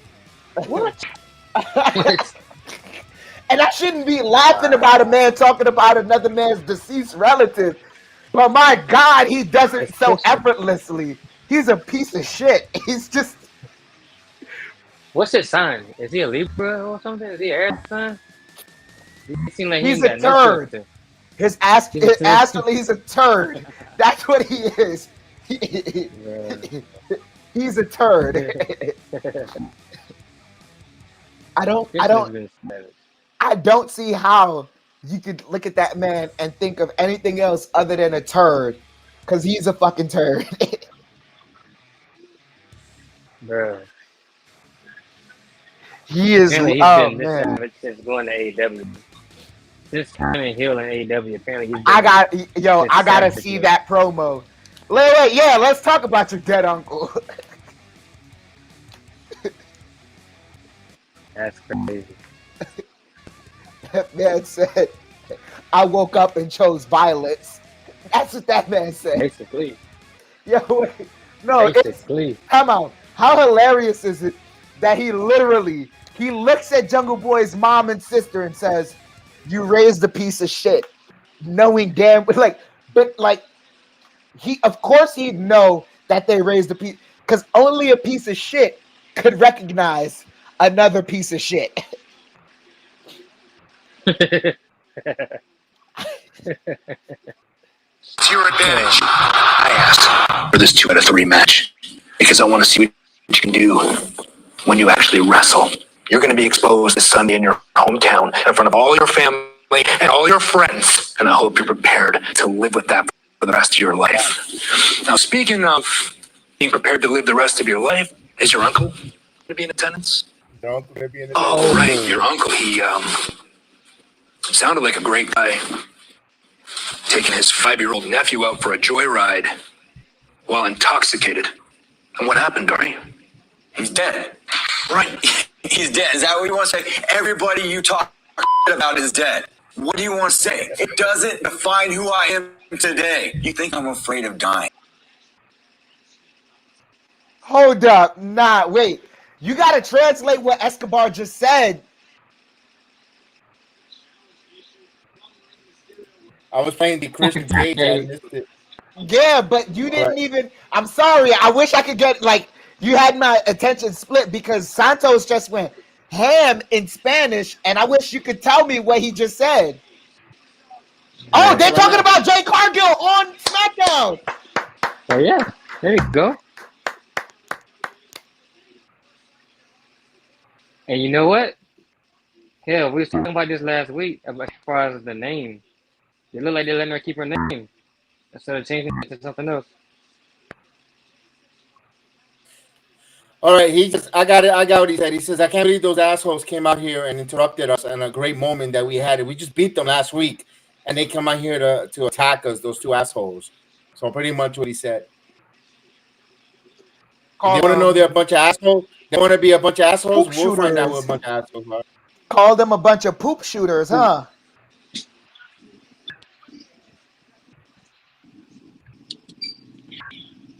Oh, here we go. Because now I'm going to get to the part, because I had to rewind it. Oscar. Always betting on Jade. So they're going to stay with Jade. They're going to keep it. Jade Cargill. So she's staying. There you go, WWE World. She will be named Jade Cargill. My goodness. Yeah. I wanted to talk about it a little bit, but I got on too late. Do you guys? I don't know. Do you guys like it that WWE? I mean, not WWE. Professional wrestling as a whole has this free agency feel where, like, if your fan base that you've cultivated at some place is good enough, then you can bring that persona to here. Versus if we know you can do really good work, we'll bring you in, but we'll change your name. It depends. I don't know. Cause like I seen it like they like on one hand, it's great that they have Jay Cargill coming in as Jay Cargill, and then on another dynamic of it, you can see it with Xia Li. How they just they didn't do that correctly with her. She had a lot of hype behind her, and they changed a bit around her. They changed her, and now you can see it's not the same. They don't even know what to do with her. Another spectrum of it is literally LA Knight, where you saw it. The LA Knight character worked on NXT, and then they said, you know what? Let's make him a manager. And even and here's the crazy part. Even while he's a manager, he still drew. Like, I remember watching SmackDown going, when is that Max Dupree guy gonna talk? Because the way he talks on the mic, I like it. I want to hear what he has to say. I want to hear who he's bringing in. I was just living for when he finally kept dropping those little. He kept saying LA. Every now and then he'll like sprinkle it in. But it needed to be sprinkled in because that Max Dupree character wasn't. I can't say it wasn't gonna work. It just the way they booked it wasn't gonna work. Nah, it wasn't going. Nah. It wasn't gonna work. It wasn't. Nah. What he's doing now is what he should have just stuck with the entire time. Yeah. Yeah. Yo, I still watch that clip to this day when he's just he's like, yeah. Like he's moving like with Flair or somebody. Yeah. Cyberpunk. Uh-oh. Uh-oh. Is a car speeding in? Is it a Mustang? Oh! Hold up! Oh, he's hold up! He's landed. He's landed. He's got a contract with him. Oh, you the guys ahead with me. Then. Hold on, let me get right. Oh, we're ahead. What the heck? How's He that? walked just through the Oh. metal walked detector. He walked right through- like nothing. Yo, They can't see him. They can't see him. That's why he he's walked fast and through furious. it. Fast and furious there. You look at Oh, Dominic man. Toretto. I know what he's gonna do. Right? I know what All he's that gonna smoke. do. You see all I that know what smoke? he's gonna do. Man. He's gonna challenge. He's not gonna challenge. He's gonna say, "Yo, anybody in the back who this that." He's gonna cut some promo with this that are tired of the bloodline and the way they this that and that so forth. Anyone come out here, just sign this And then contract with my partner. Carl Anderson. And this is gonna come out, Yo. and we're gonna be like, "Yeah." Like, no, boo, boo. No. Right before he signs it. L-A. Let's go. Man. Why did he speed in like that? Like he's Fast and the Furious, like he's Dom's brother. Just like he was in the movie. All that smoke coming in with the Mustang and stuff, turning the corners. You wanna know why? Because he said, "Forget about it, cuz." Apparently, he was on the warpath when they said Smackdown. He said, "Forget about on the warpath. it." You remember? You remember? You seen that meme before, right? With what's his name? The guy from Fast and Furious that passed away. He's talking to Walker? Tyrese, and he's like, "Forget about it, cuz." Paul Walker. I ain't see that meme. Forget about it. Forget about it, cuz. Apparently, he's on the warpath. I can't see John Cena being on the warpath. He's still super Cena to me. No, there was a time when John Cena was on the warpath. No, he was. But I'm saying, like nowadays, like I can't like. No, there was I can't one take other him. time, and I remember that they turned John Cena into like a war machine, and I like that John Cena. It With was black John, shirt? huh? With a black shirt, rise above hate. Nah, it was around the Okay, time I'm when. not saying that. Nah, it was early. It was when he was having the feud with, I believe, Carlito over the United States Championship. Oh yeah. You remember that? Man, I remember that. Yeah, and I think John Cena's arm got injured, and he came back on a warpath, and it was a different John. It wasn't, it was a John like, "I'm gonna maim you, John Cena." And I looked and I was like, "Yo, why don't they, play around with this John?" Somebody, yeah, he hurt somebody for real. Who was that hanging out with Carlito? It was I forgot who it was. Jesus, something like whatever his name was. Jesus or He something hurt like him that. for real. Yeah, I forgot like what kind of maneuver or something he did, but I remember that. John was I remember that so much too because that first feud. That's when I was like I was still young. I was a real John Cena fan, and Carlito won the title. It was like a Randy Orton beat Miz thing. Like, yes, I was like, but the reason why that stuck out to me, because I'll say this, like I can argue both sides of the spectrum reasonably in my head that John Cena is the GOAT and that he isn't the GOAT.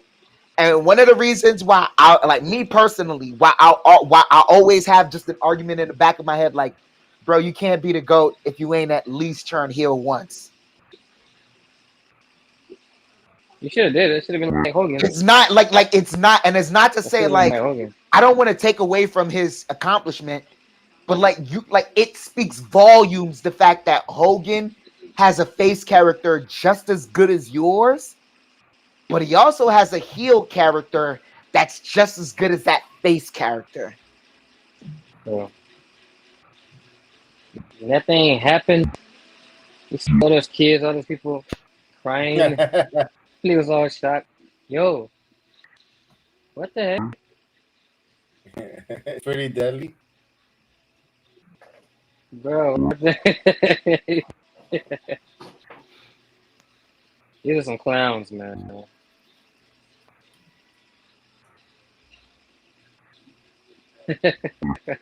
Elton Strong shirt. Right. Oh man. Hashtag. That's downtown Orlando too. If anybody needs a, I wouldn't say they don't need to give him change. They just need something to I guess make them more relatable to the crowd. No, because they need these vignettes. Not to say I don't want to say like Pretty Deadly needs the vignettes.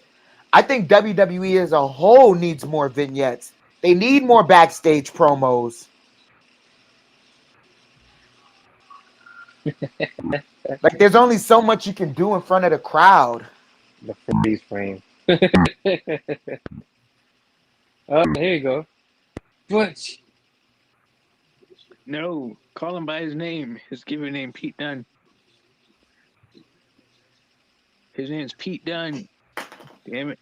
See? I like that. Brawling Brute's just talking about, Yeah. I wish I broke his leg. Now I wish I snapped his finger. Now I wish I threw him up in the air and just made him land on his head. Well, look at Charlotte, man. Okay. Bayley coming back for the OG heel thing. No damage control team. I like it.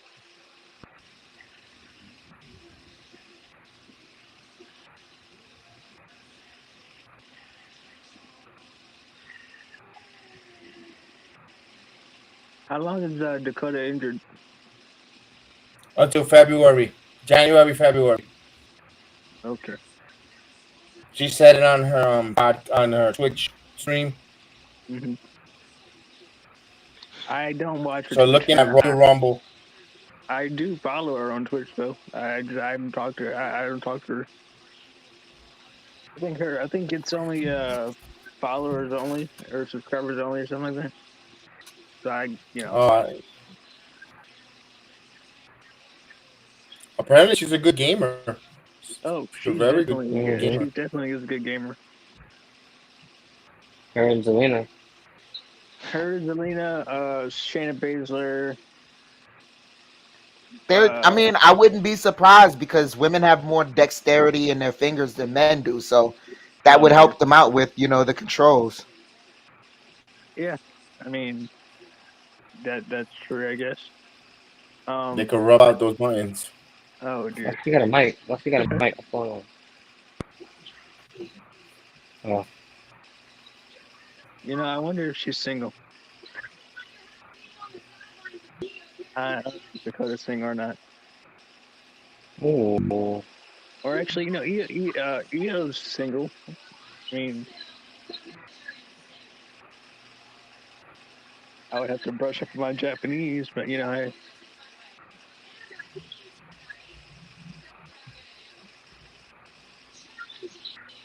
Ooh. So two forms of the horsewomen. Two of the four horsewomen in the ring. Bayley and Charlotte. That's good. Bakersfield, California tomorrow. What a chop. So Butch has got to get on it. Well, Butch is probably going to drive with Dallas, the referee, to Bakersfield. Probably. And Dragon Lee. And Dragon Lee as well. They're gonna share Uber. Ooh. Uber everywhere. I don't think Dragon Lee's Look on at the Bayley. card, is he? He's on the card. I don't think he is. He's the referee. Ooh. He's a special referee of the North American Championship match. Oh, I didn't know that. Yes, now you do.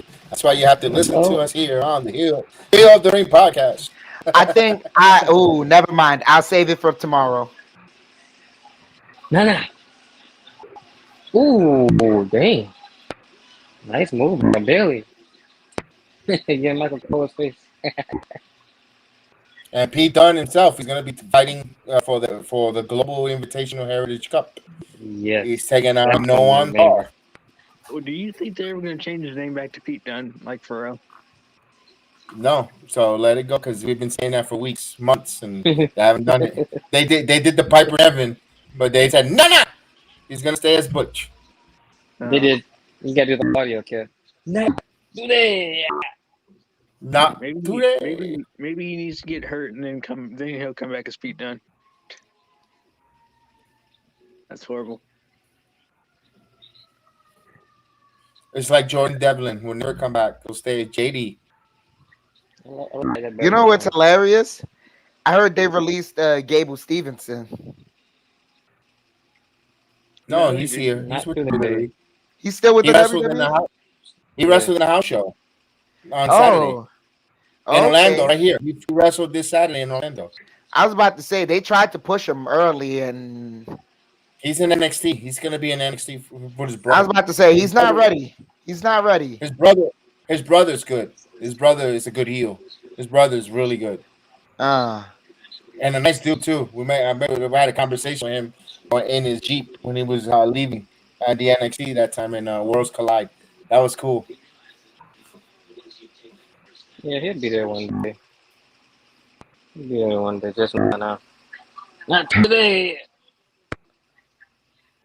Apparently, Shawn Michaels. Yeah, I'm surprised you mentioned Zion Lee.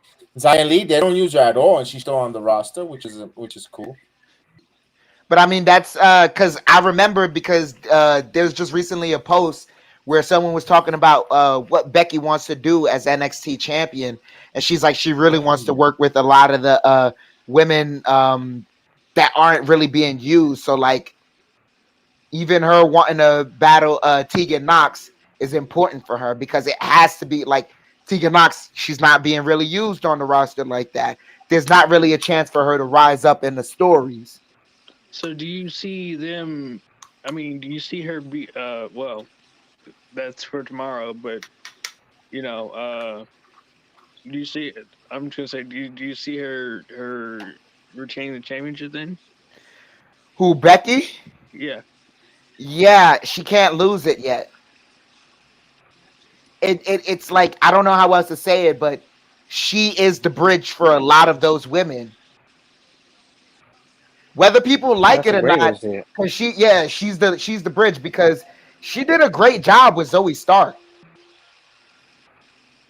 Yeah. Here's the thing that worries me though. They're kind of telling me that they're treating Becky Lynch's, and I've been saying, and I've been an advocate for this for the longest. They're trying to kind of treating the NXT Women's title as a secondary mid-card title, which it shouldn't be. They should have their own United States or Intercontinental Women's Champion, and I hope they don't use the NXT title as that.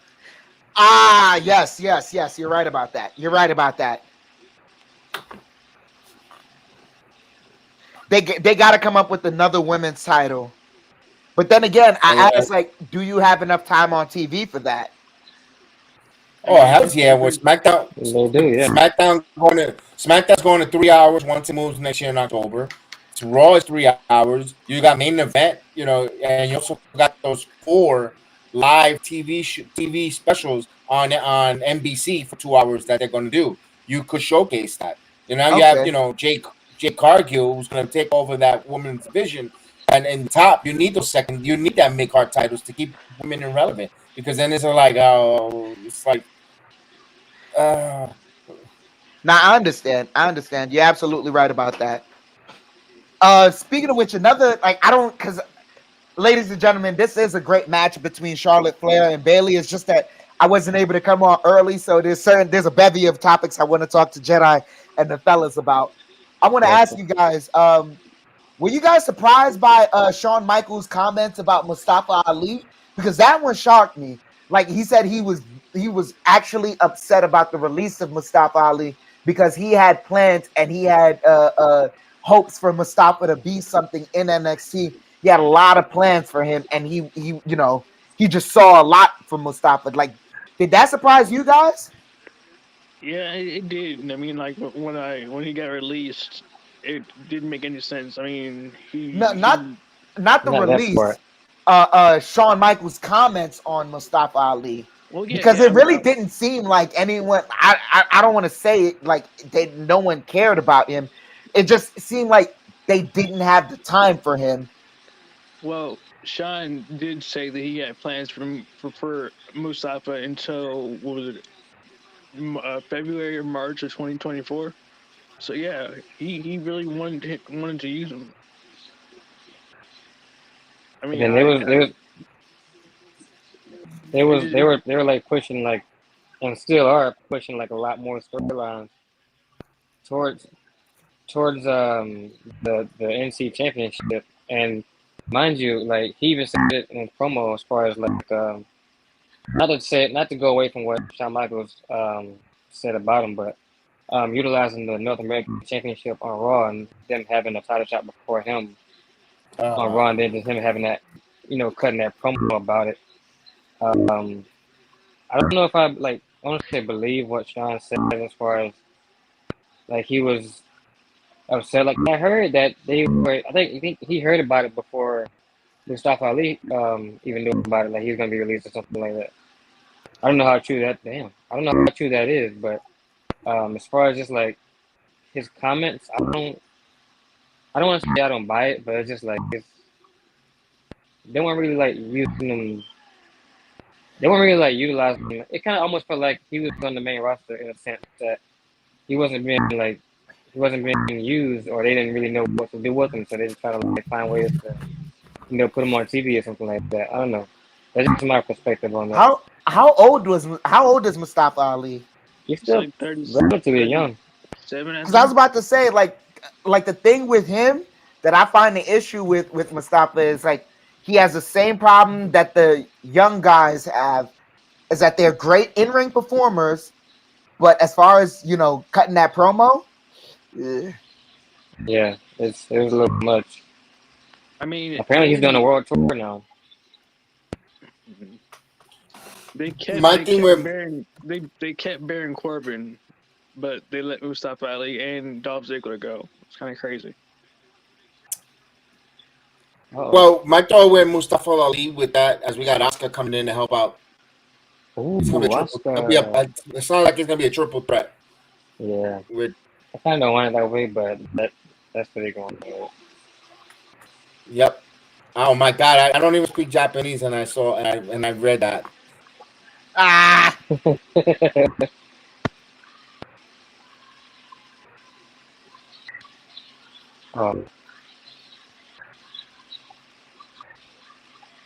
Now, when my thought with Mustafa Ali, when Shawn Michaels said he didn't know and had plans, it shows us that TKO Endeavor, when it comes to roster cuts, they don't know the wrestling business. They're looking at pay rate, and they ask who are you using, who you're not using when it comes for who makes money and what. Ziggler was making a shitload of money, not being used. He was happy. He didn't complain. He didn't politic. Oh, I need more TV time. You pay me. You call me when you need me. I'm there. Mustafa Ali had complained that he wanted release. He's making a lot of money to be in NXT. Yeah. And for the use that we're gonna make, and for the amount of time they're gonna use him in NXT, there's a lot of money. So they became a dollar and cents penny pinching situation when it came to Mustafa, as well as Dana Brooks. Shawn Michaels was upset because he wanted to use Dana Brooks. I thought the storyline with Dana Brooks and Keani Jordan was getting excited to see her turn heel. I saw that. To me, Yeah. I saw that, and that surprised me how well Dana was, was just executing that storyline. So that's why it's like number one, like I understand what you were saying earlier about how like it could be just like Sean just saying that to say it.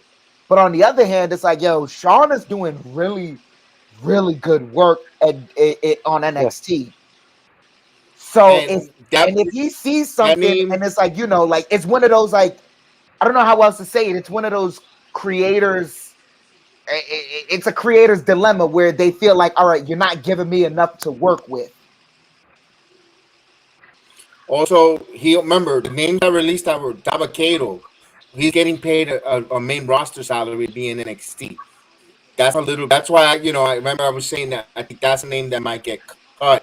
If there's another wave of cut, Jack gets in some trouble if he doesn't pick it up there. He's another one that's making main roster money down in NXT. You said who? It's about money. Dijak. Yeah. He Really? another one that he hasn't gotten released, but he's making NXT. He's making main roster money to be done in NXT though. That's a salary. That's a high. They're looking to cut money and cost there. Especially if they want to sign these new free agents coming in. They want to be able to have a balance. Remember, they got to show they're making profits for the first quarter on the new under TKO. So Yeah. well, cut costs, TV rights, TV deals, merchandise on sold out arenas. Look at the profit we made because they're not paying that. Not a lot of money is going out, but you got to invest money to make money though. So that's a tough one. I didn't know that. I guess you can say. Why do you say like he's making main roster money? Like because of his tenure with WWE, like he's been with WWE for a while.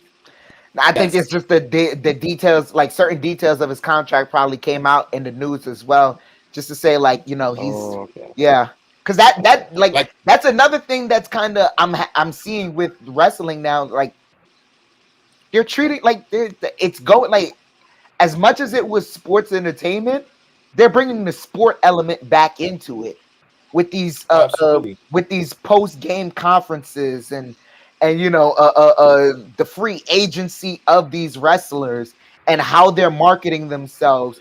Like there's a lot to be had, and not only that, just even the accolades and the way they market themselves to get leverage to go to other spots. This is a lot of sports as far as like negotiating your spot to you know be put in a better position. It always been like that. With they remember they're all independent contractors, but they sign for a company for appearances or time wise lines and stuff. It's the same thing, Terrence, with Katana and Chance Carter. They can't go back to NXT. They could. Nothing's possible, but they're making a main roster salary. Yeah. Once you get called up, you're because she just bought a house. That's case in point. Santos that lets you know. That lets you know. Yeah. That tells you that they're getting a pay increase. They can't go back from even like Fantasma. That's why they didn't bring up Elektra Lopez. And she's not really ready. We can't afford to pay her main roster money. We got a main roster Latina already in Selena Vega. And not doing nothing. We'll pay them Los Legado Fantasma. Because we'll just keep Elektra with her NXT salary and NXT. We can't justify giving her a pay bump when she's not going to produce merchandise-wise, in-ring performance, on the microphone, etc. We got Cena. Ooh! That's going to be good. Oh, wait. Dragon Lee versus Austin Theory next week. That's going to be good. Oh, I didn't see that. You guys are way ahead of me then. Let me fast forward. Oh, I can't fast forward. No, you're ahead of us because John Cena's coming out now. John Cena's coming out right now, yeah. On my end, too. Well, here's John Cena's new logo on the TV camera. White Castle. Doesn't it look like it? Look at his colors. It looks like White Castle. Yeah. I see John Cena and I want a White Castle burger. Stu, let's get to work. I want a White Castle burger from New York, not from Florida. I never loved the cameraman as much as I love Stu. Have you eaten the White Castles from here, from downtown, from Orlando there by downtown Disney? I always get them. They're good, man. They when I was in New York. When I was in New York, I had that White Castle. It was pretty good. I never had it. But dude, it tastes good. The one there on internet by 535. Yeah, it's good. It's good. I've been there. I'm not even gonna lie, guys. I'll say one thing. If AJ comes back from the hospital, it's gonna be like, this is the wackest surprise you guys ever had me wait for. I hate the WWE. Why would you do that to me? Just deflated all the day excitement. You just deflated me because you know, like look, I'm sorry. You know what I'm here for. Yeah. Oh, here we go. Let's see what they can do. Let's see if they're gonna do what they did. It's supposed to be last week. Who's this gonna be? Who's it gonna be, fellas? Who's it gonna be? Chill out. Yes, I mean, we are in Sacramento, so if you hear, if you smell, yeah, that's it. We want Maki. What did you ask for?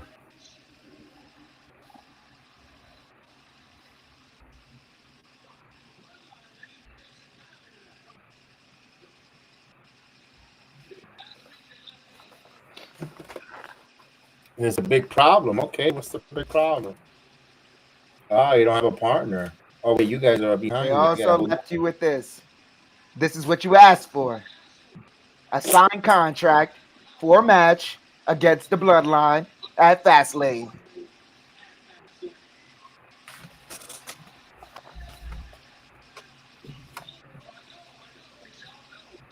What's the big problem, John? You don't have a partner. Oh, they're already chanting it. Oh, they already chanted it. They know what should be done. You did. Paul Levesque, you do not cheat me. 7 minutes, pal. 7 minutes. Come on. John, you never give up. That's why you ain't going to rip up the contract. He's building anticipation. He's got to find a partner. He will fight the Bloodline by himself. Handicap match. So he's the greatest of all time. Ooh. Oh. Hold on. Yeah. Oh. Look at this. Hold up. Wait. You know, cuz slow down.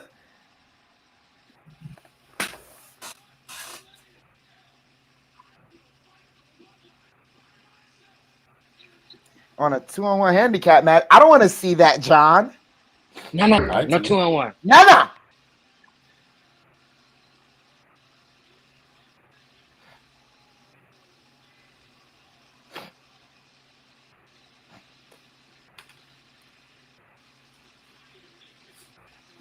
What if his partner is Roman Reigns? That's what we said last week. We said, He goes, I don't like this direction. John, let's work together. I gotta fix these boys.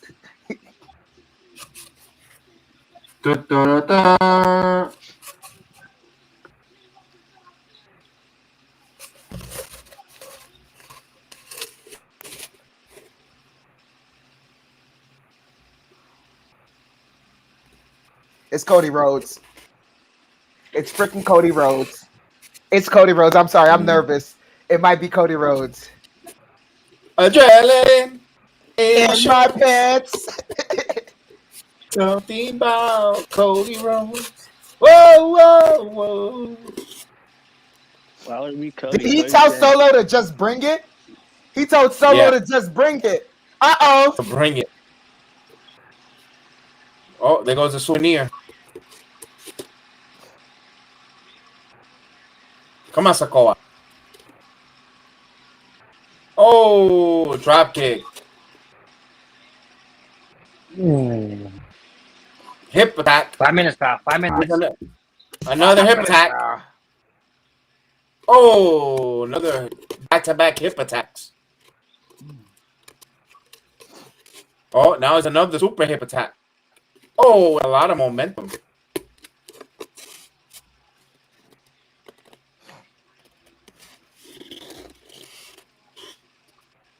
Wrestling has more than just one royal family. And I've been drafted to SmackDown too. And that's what he's going to say. Let's go. 4 minutes, pal. This is the perfect time to do it. He's going to announce the table. Look at the red hair girl. She's mad. Take that Dave LaGreca fathead out of the way. He sucks. Today was an AEW tongue bath all day today. I'm busted open.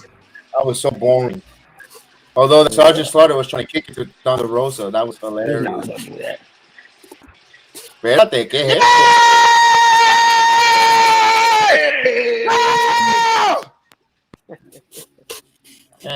I wanted a Rock, but I'll take this little child. Let's go.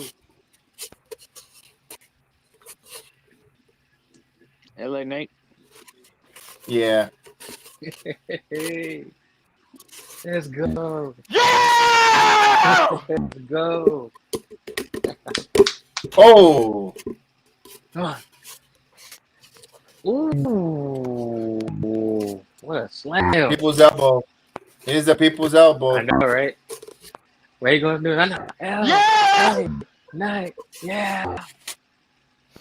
Oh. Well, when you order for the Rock and you get the wish shop, Rock. There you go. Nah. Look at That's this gonna be scene good right though. here. Look at this scene Yeah. right here. Yeah! Look at this.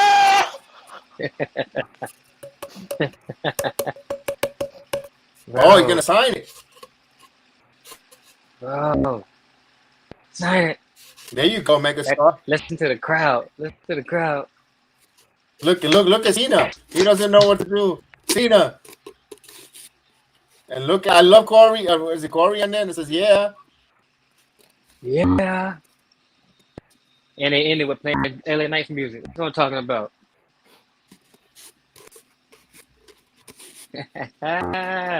Let's go.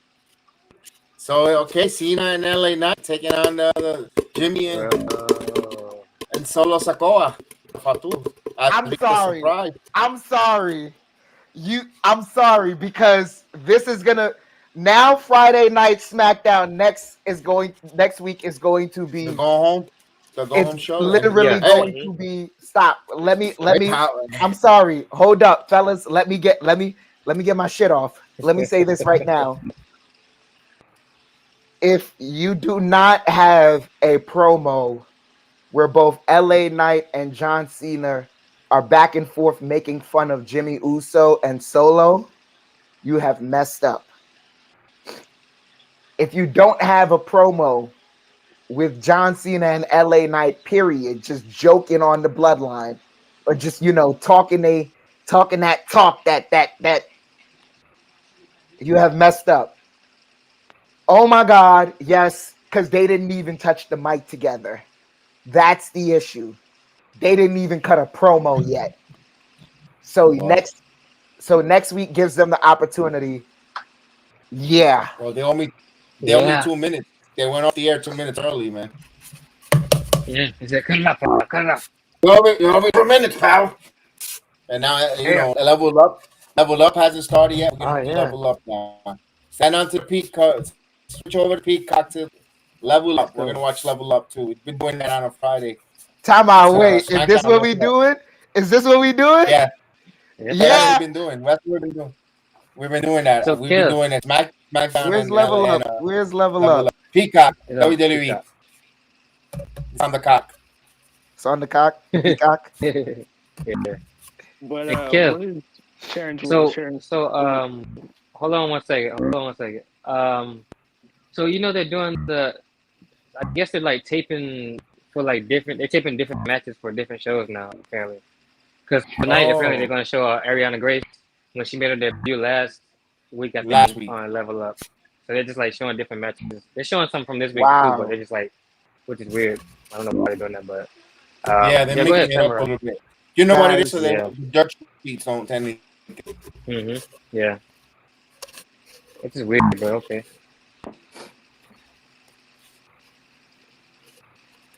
Oh, there we go. Yo, it's freezing up for me. It's freezing out. What's going on? I pay my bill on time, Peacock. Peacock said, nah. Peacock is getting soft. Oh, Lord. Together. They're together forever. Peacock has ED right now, guys. It's not loading up correctly. Yes, I know. Yeah. Let's Level Up, baby. There it is. Not for nothing, I kind of like the Level Up intro. I really like that Level Up intro. Yeah, we showed the wrestlers before, now. That's it. NXT.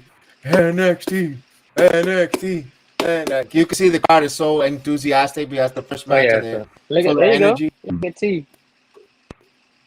I'm on TV. Oh, it's Fallon Henley. Fallon. Yes, Lord. She's not bad. She could get it.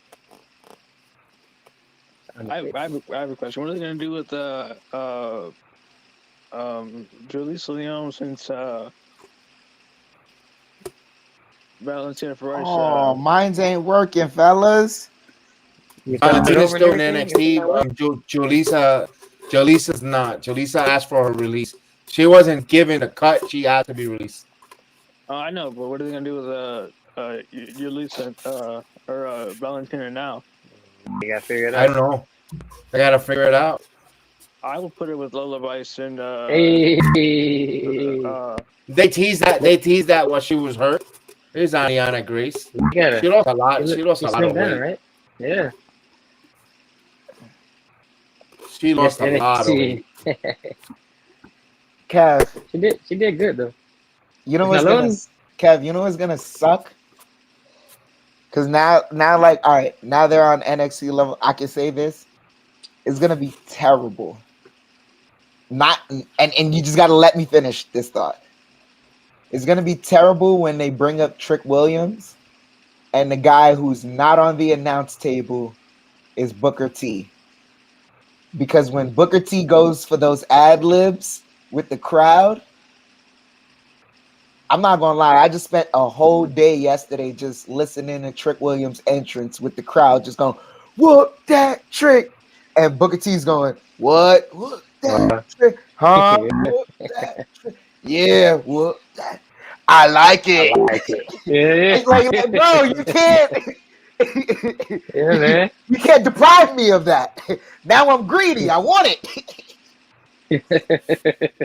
They give her For a the second mic. time he did it. They gave her a mic. Mm-hmm.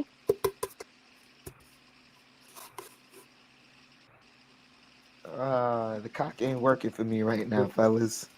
You pressed it. You started over.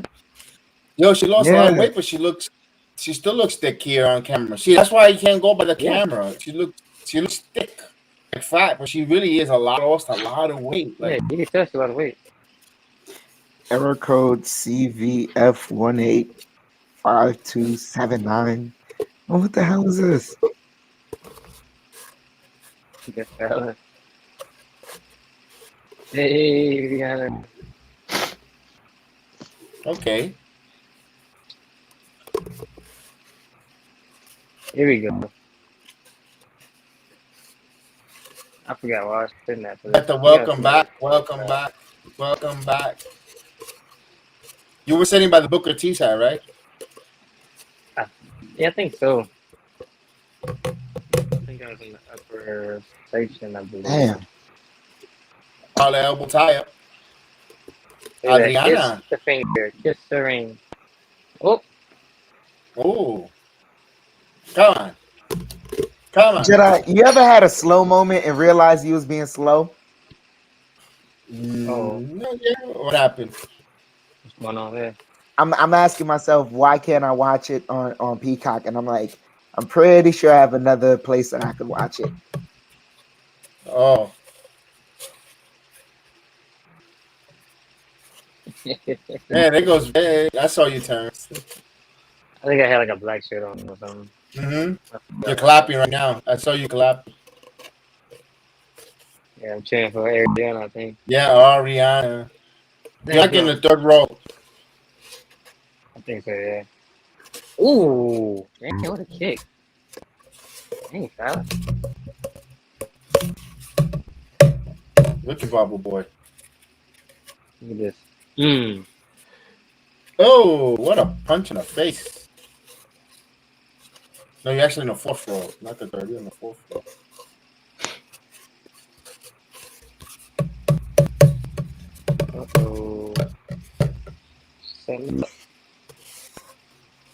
Uh-oh. Ooh. You know why they changed the card up for Level Up? Is so people don't spoil it online. Like, oh yeah, here, so nobody tunes in because they already know the whole spoiler. So they're guessing what matches they're gonna watch on Level Up, which is freaking idiotic. I don't know why. Stop ruining it. Oh, because everybody wants to be the first to be the one to report it. Like, oh, Yeah. I'm in tune. I got connections in NXT. You know, like it's like when if I could be a total dick about it on NXT Tuesday and ask you guys to give me the results. I ask you what the match is. I never ask you for the results. I said, give me the matches so I could tell people to watch NXT Level Up because you got some good matches. So and so versus so and so. But I never, even when I was going to NXT, I never gave the results Level Up. Never. When I did the reviews of NXT. Never. Because you want people to tune in. What's the point of giving the results of people not going to tune in? You're hurting the product instead of helping it. Exactly. Mm-hmm. Like there's been some great matches. How many times I used to tell people, yo, Bronco, Lima, and Lucius, they had a hell of a match on Level Up. Yeah, I need to watch it. And then they didn't win they didn't win a lot of times, but I used to tell people watch the matches.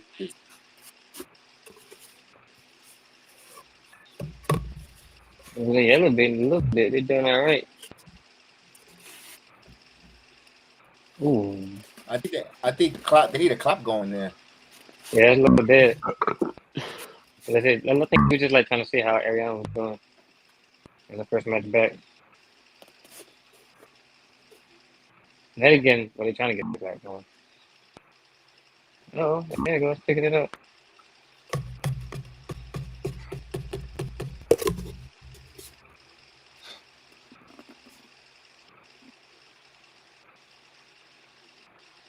Oh.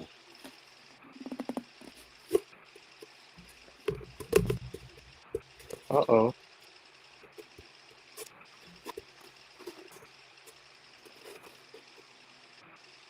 Can y'all hear anything on my end? No, you don't hear anything.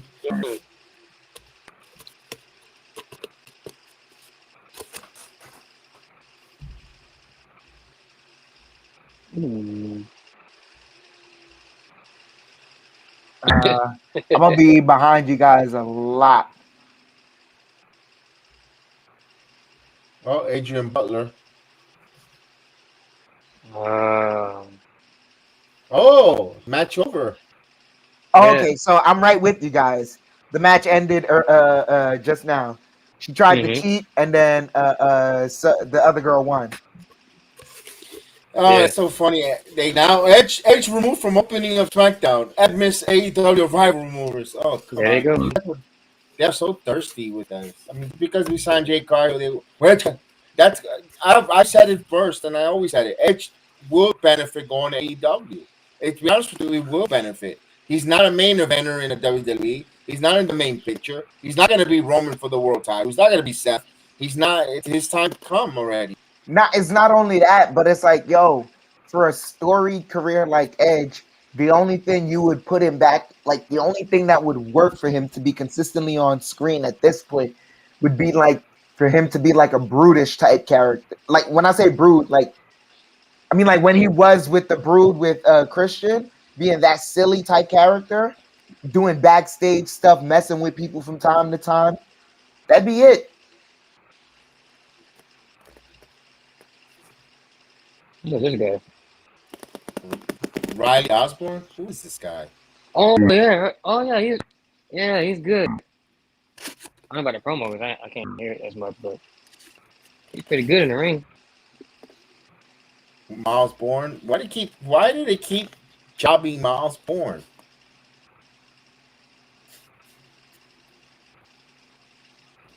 Kelly. What's next? What they doing? So this, I think, was Miles Bourne. They got to the week start before. pushing him, man. Miles Bourne is a good wrestler. I don't know why they're holding him back here. Because he has a handicap issue. He's a good wrestler, dude. He checks the boxes. He was on NXT this week, right? I think, if I'm not mistaken. Yeah, because he came out with the freaking what's his face? Charlie and the other crew. Yo, I saw a hilarious post on Twitter that just had me weak. Someone was like, "Oh, a bunch of these wrestlers have the same last name," and it was something Storm or something Lee or something like that, right? And the first comment under it was, "Wrestling has more than one royal family." Oh yeah, they have Keith Lee, yeah. Dragon Lee, yeah. Really? Wrestling has more than one family. Yeah, it was They so crazy, perfect. man. It was really so perfect. Like literally, as soon as I saw it, I'm like, "Yeah, that works." Yo, you know what we missed?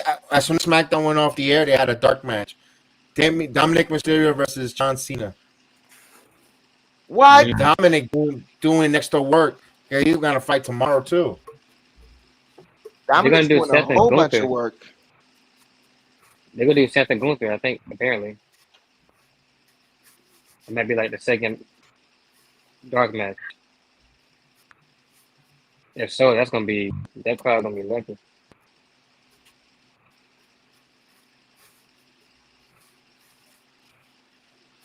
I was gonna go get a snack, but I'm gonna watch this Osborne guy. I'm trying to remember how this match. This again. I don't think this was on. I could be wrong. Let me see.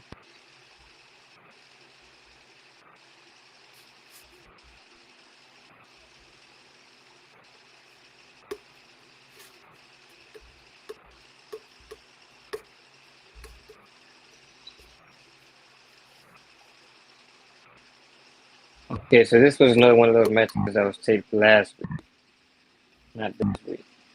Yeah, it was last week because Because I see Cleveland is still Cleveland. Yeah. Cleveland is Yep. still there. Even had the Cuban flag all over himself on on Tuesday. Look at this guy. Look at this guy. I like Miles Bourne, man.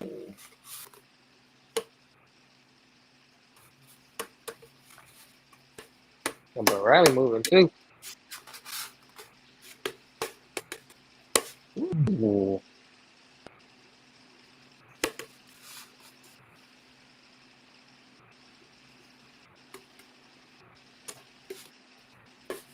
Look at Miles Bourne.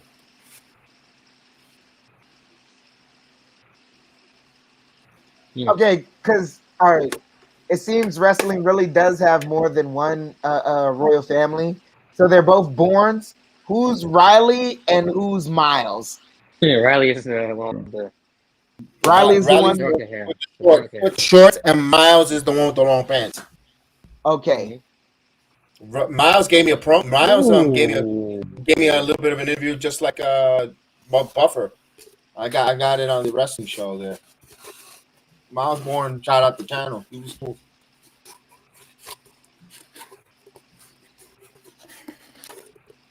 Look at this replay. That was a nice drop kick. Yeah. That was crazy. I'm a big fan of Miles Bourne. He's dope, man. Look in the ring. Okay, wait. Miles Bourne is with the long pants, right? With the long pants, the blonde. Okay. And with the heels on the corner. You see the guy that looks like a pig that has the chain? Yeah. That's Dave Stevenson's brother. Okay. That's Dave Stevenson's brother. And then there's another guy over there that looks like Conor McGregor too. That's Gulak. That's Drew Gulak. Yeah. And then you got the other one that look like Charlie from the Chocolate Factory or Willy Wonka. That's Steven Regal's son. Yeah. Charlie MC. All right. I will say this. Miles Bourne is doing a smart job of his wrestling and the way he's depicting this right now. Because Riley Osborne is a high flyer. You see it. He's speedy. So what he should be doing, which he is doing right now, is slowing down the pace and grinding him down. Great selling by Riley too. Oh yeah, he is selling it. That's good, man. And the referee is like a new referee too. So that's it's also developmental. The referee is learning how to be a referee as well. So it's all around. It's a developmental match right there, even with the referees.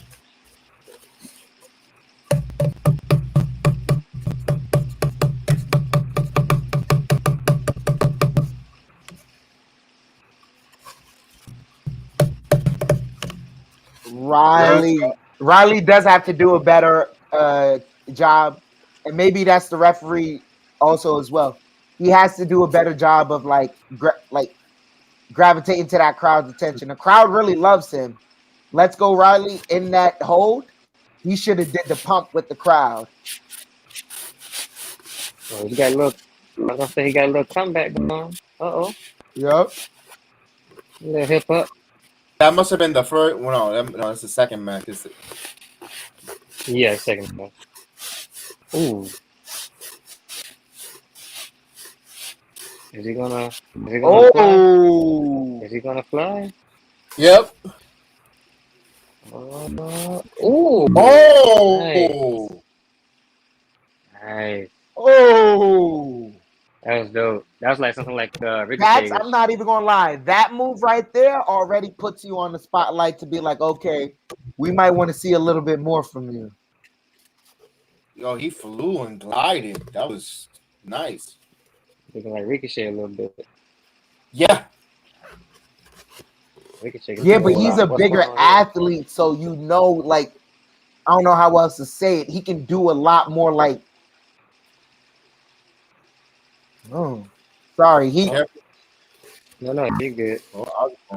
He went for a shooting star just now. Yeah, but he landed on his feet. Oh, what a clothesline by Miles Born.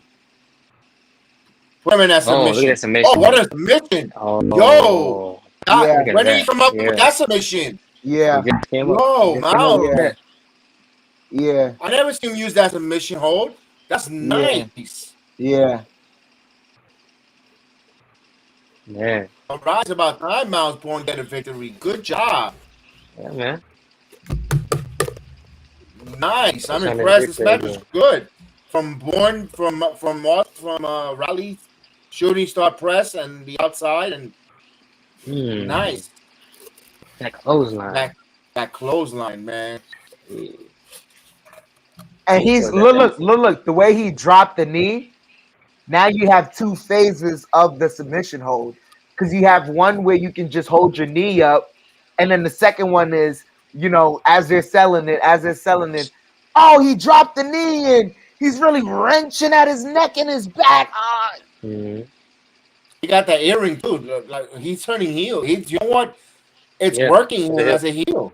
He's working as a heel. I thought it wasn't going to work because he's always smiling. He's such a nice guy. Oh, Romanza versus Tavon Heights. No, I'll even say this. Look, with Miles Born, I don't know if you guys paid attention to it. I saw it really quick. He had a Randy Orton spot with the ring spin slam, and the way his body got up, he did it perfectly. Wait, what? You talking about when he went? Like, when Randy sends him into the rope and then does like grabs them and does the turnaround body slam. Or power slam, yeah. Yeah, the turnaround power slam. Mm-hmm. That, like, he did that, and the way he looked, I was like, ooh, yeah, that was really Viper-esque. You just want to see the Viper come back. That's all that. Nah. Come on. Come on, man. Riddle's gone. There's no point. Nah. That wasn't supposed to be a tag team anyway. I didn't like it that much. It worked for what it was. It worked. I admit that. Yeah. I don't like it. It was not. This next match. Metaphor. This was this week's, I think. This was this week's match. They showing at least one match from this week. Or Miz is pretty good in the ring, too. He's one of those guys from the NXT UK. He's fighting Tavion Heights, I believe.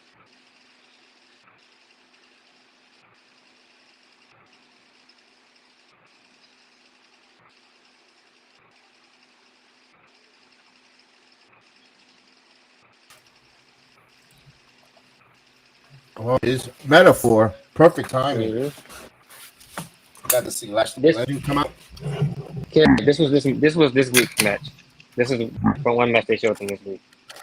I remember this one. Okay. Mm-hmm. As a matter of fact, I think this was the first match of the night from this week, and they're putting it on pass. 1, 2, 3, 4. Tavia Heights. I did not like that entrance.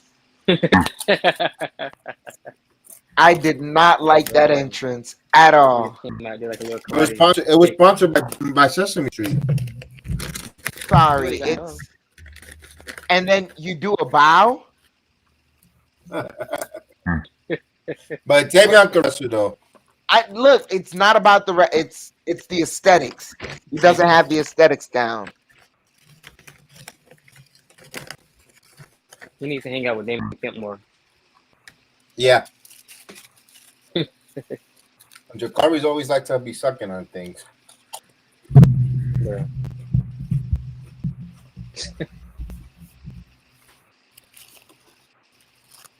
Here we go. I think I forgot who won this. Oh, I know who won this match. Okay. I ain't gonna say that.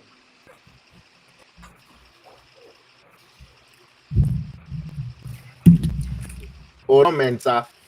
I like that he changed his gear. He's no longer wearing the ski stuff. Ooh. Oh. Devian Heights looked like he bought his ring gear on clearance when they changed from 2.0 to look at the Bruh. He's still making that. He's still making that level up money. He's still making that level up money. He's still making that level up money. Oh. Yeah. Those are Braun Breakers with hand-me-downs when they went to 2.0. Right here, Yeah, look at clear now. Even on side move from one side to the other.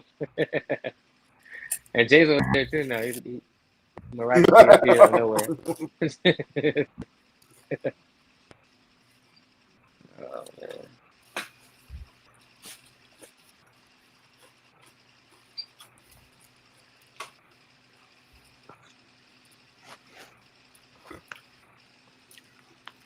No Andar.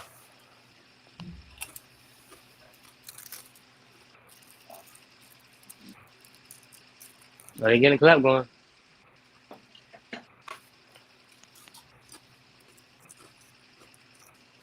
Ooh, damn.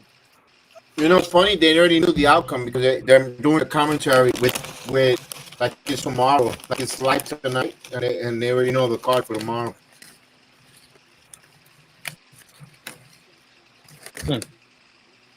So you gotta like listen to them. Damn.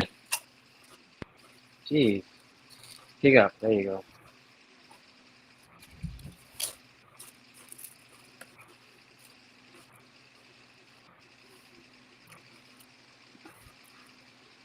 Look, we got a bounty hunter, or cowboy in the audience there with a white beater. Yeah, what? With a white beater. Cowboy hat? Cowboy with a white beater. Uh-huh.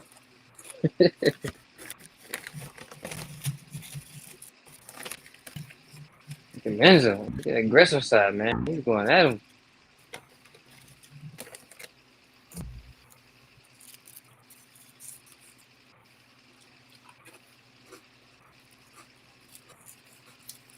I don't see Jay. Did Jay go to not that Jay? The other one, Disney World Jay, didn't go to the to wrestling this Tuesday. I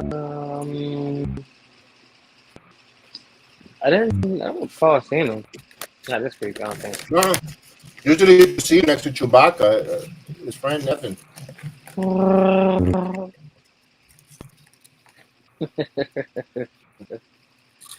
I don't think I see him this week. Oh. What's this? Ooh.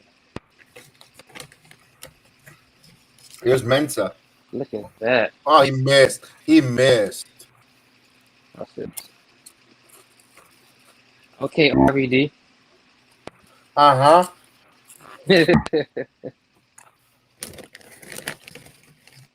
Oh. Goodness. Look at Eddie Thorpe's family. Yeah, right. You see him? Yeah.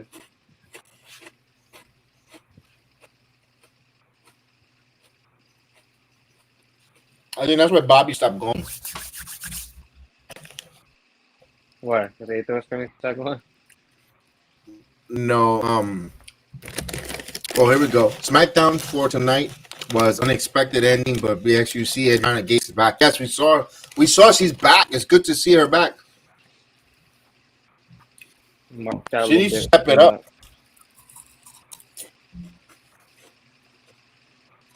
Ooh. Oh, nice. Oh, that was a nice suplex.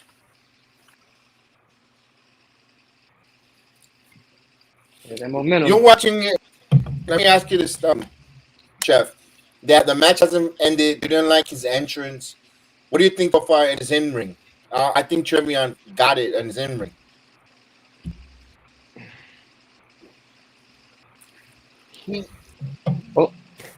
Ooh. Wait, was that like a reversal or what was that? That was weird. Oh, Oh, I forgot about that move. No, not right now.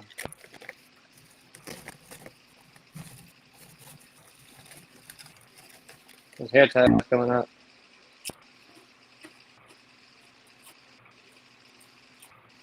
come on, beat up Washington. Come on, watch out, Washington Heights. Oh, That was. what's I think he caught him that? for real. He got him for Yeah. real. Yeah, they had to check on him after the match. They had to check on him. He got him. Yeah, because he made him bleed through his mouth. You saw it. Mensa's bleeding. Look at his mouth. So I think he really kicked him, like you know, Gave him a receipt. Yeah. a receipt. You see the referee kind of 1 and 2, and then like he didn't count 3, but he just like, let's ring the bell, ring the bell.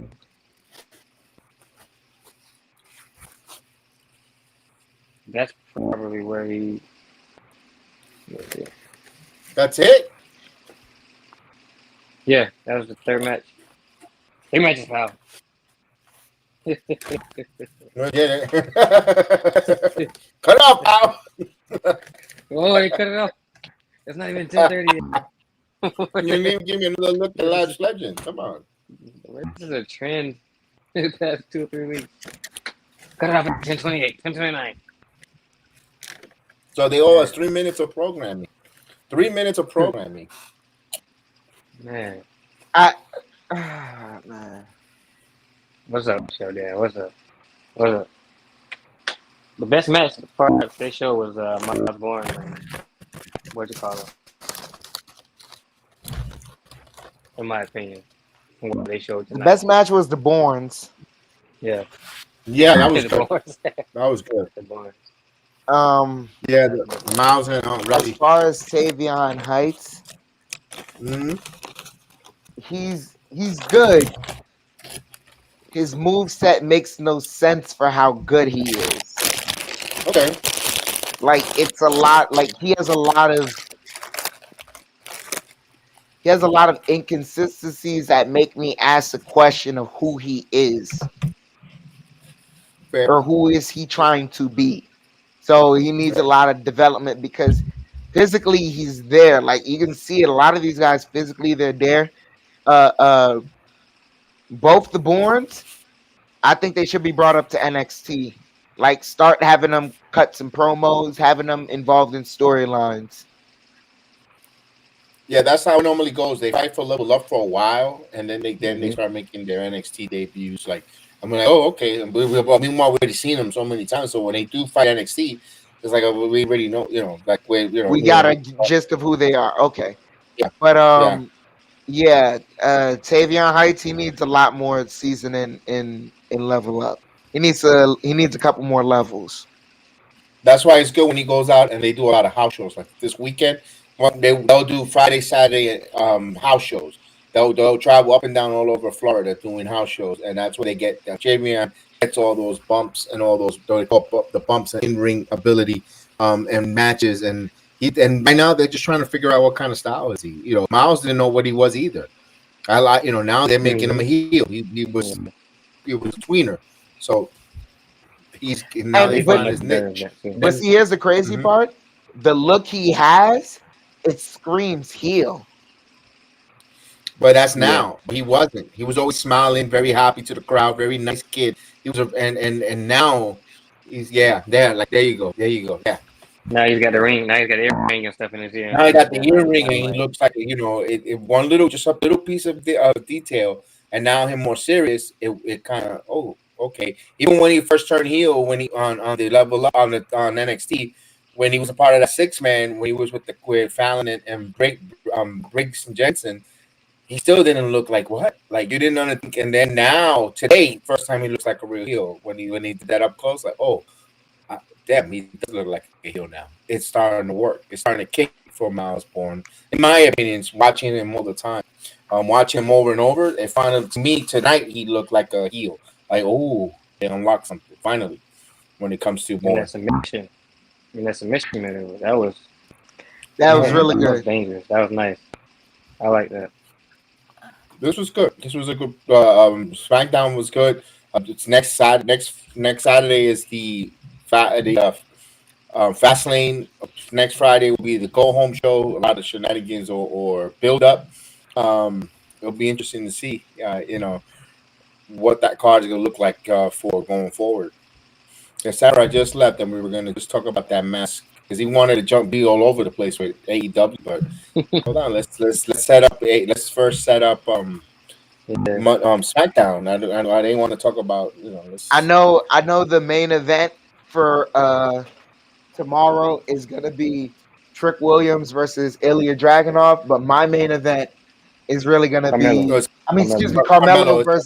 Carmelo versus Ilya Dragunov, but my main event is gonna be Trick Williams' entrance to see how that crowd receives him. Because this is not the Performance Center. This is Bakersfield now. So I don't know. You're right. I'm with you on that. No, but that's a good point though. Okay. Because if they receive him well, because if they get it, if they've been keeping up with the Performance Center NXT, then they should know. They should know. They should know. If you're attending, you should know. Huh? Well, yeah. Let's hope. I like it. Let's hope it. We'll find out if it translates that with that. But that's why I keep saying if they were going to debut Trick Williams, they got to do it in Memphis so they could spin that trick, and then get in Orlando, so it could grow. Mm-hmm. They you gotta set the precedent correctly. You gotta know in whatever arena he comes in that so no matter how dead that crowd is, at any point you hit that music and them lights and glimmer, you whoop that trick, let it be known. It's like Seth Rollins. It can be the deadest crowd ever, and they'll still saying you know what? Trick Williams should make his WWE main roster debut next time they're in Memphis. Yeah, that's what I'm saying. He should be there. It's Memphis or Orlando, like Jedi said. Don't put it in Pittsburgh. They're boring as hell. Nah. It's not Pittsburgh. No. You look. Background. Look. Here's the thing, though, right? You would maybe do New York, but then New York is iffy because there's been some times where the crowd will be hot one night and then they'll go around and then come back another time and the crowd ain't so hot. So I don't really, New York, I wouldn't trust New York with that. It's like Houston, I do Houston. I like Houston. I think Houston would get it. They make a little noise. We got a plan. We'll find out. Yeah. We'll find out. And then I wanted to grab another note. It's off the WWE a little bit, but listen, that Tamara was talking earlier in the program about the mask and the MJF mask. It's none of those released wrestlers are not allowed to be on anything. They have a 90-day complete clause. They cannot be in this except for Edge, who expires tomorrow night. So whoever's under the mask, either I don't trust Tony Khan to have be patient to wait 90 days to pay off who attacked Switchblade at the end of Dynamite because he's impatient. If the crowd wants to who it is, he doesn't know how to make them wait or divert. He wants to please everybody. So he can't wait, and whoever did that, it's Roderick's wrong at the end of the day. But I will say this, that's how you get yourself in trouble as an organization, and that's how you know how bad they're because if you can't wait the 90 days to contractually just not get yourself in that trouble, then it's what is it worth? Don't do it. You can clearly have enough talent to get by 90 days. Have them wait long enough, and then even then, because you don't have a performance center, and you still got to practice how you get things done. It takes time. He's a hypocrite too. He doesn't want to wait for the wrestlers for 90 days, but meanwhile he's making Regal wait a whole fucking year before he could come on Right. TV. Come on, man. Come on, man. Come on. Meanwhile, you want the wrestlers to work for you immediately, but meanwhile, the one guy you actually that released in Regal, you can't be on TV for a whole year. I mean, come on, man. It's hypocritical. And, yo, so now it makes me question: is there a stipulation with Jay Cargill? No, because her contract expired. Nah, Okay, It's okay. expired. Thankfully. I mean, he really wants Ryan Namath's brother Nick, Dolph. So he's gonna probably bend over backwards for Nick Namath. That's a name that I think would help AEW a lot. I think Dolph Ziggler would help a lot of the talent over there. Sheldon Benjamin is another one. Bro, I'm gonna tell you right now. Like it sounds a little messed up because beforehand they were just trotting them out to perform. But you need as much as these veterans now in order to help the roster you already have. Because some of these guys you have that you want to build up, they ain't it. And it's not that they ain't it because they suck. They're not it because they just don't know. You don't know what you don't know. I said that. Yeah, but here's one thing. Tony Khan doesn't, and I hate to say it, Tony Khan does not like or does not know how, or I don't know what it is. He does not know how to book African Americans in this company. From Keith Lee to Swerve Strickland, he does. Ricky Starks, he don't know how to book them. He doesn't know how to use them, and he doesn't know how to market them. Jay Cargill, all she was a secondary champion. Look at how big she's gonna make her here. Why? Because he didn't want to step over Britt Baker's toes. Because Britt Baker, the AEW has a lot of politics, a lot of no, you can't jump here. A lot of privileges, from the Bucks, Omega, and that's why Cody. I was about to say right now. Why does it seem to me like the Young Bucks run the locker room over at AEW? They do because they're vice president of the company. Him and all three of them, they're executive vice presidents, EPVs. They're executive vice presidents. They got a lot of saying. Now Nick Jackson is putting himself into the title range. I mean, dude, the Young Bucks don't look like. I don't know why. And again. Don't call me. You want to call me tribalism, Homer, whatever the hell? I don't give a shit. Be honest with you, because the Bucks. I don't know why they were going crazy bringing them to WWE. To me, I don't see the great things about them. They look like an old men that want to be called Young Bucks who are balding and holding on to scraps with long hair. It's thinning out. You look like out of shape. You look like you're a 12-pack away of natural lights to be sitting on the couch with taking lint out of your belly button. Seriously. Now, I tell you, to me personally, they look like reject Hardys. Yeah, like the Hardys call them. The Hardys call them cosplay. They're the cosplay Hardy Boys of wrestling. The Rockers. And so now, like when you look at it, like I'm not even gonna lie, like the reason why I said it bothers me that it seems like they're the locker room leaders is because they don't like if that's your locker room leader, I could tell the locker room going to shit. And then you got the Stu Pigeon, Chris Jericho, who I'm shocked at his age. All what the WWE done for him, he's out there being a stooge for AEW. I get it because he has the con man paying for college for his son, his kids. His kids are going to college, and you know what? He's gonna be a Stu Pigeon for his son to get to go to college. I get it, but come on. It's just so many. It just that place is in so much shambles. From the locker room, the booking. I mean, it's like I mean, they think of Dolph Ziggler, who has another career with his comedy, a little political view. I don't think he's going to AEW. The one I see they're going is Mustafa Ali. I can see him going there, which would be a shame. I if anything, I would hope. He's gonna do good there too, by the way. Nah. Because I say this right now, because there was a small window, a small pocket, where I thought if there was anyone they should have taken away from AEW, along with Cody Rhodes, was Darby Allin. I don't think so much anymore. I don't think so much He's anymore. not coming to WWE. He's not. You know like, why? Because his ex-wife works there in Gigi Dolan, and they cannot get along. They can't stand each other for reasons. That's why he will not go. That's why he will not come to the WWE because Gigi works in AEW. That's his And he ex-wife. okay, he doesn't want to be in close proximity with her. Okay, all right.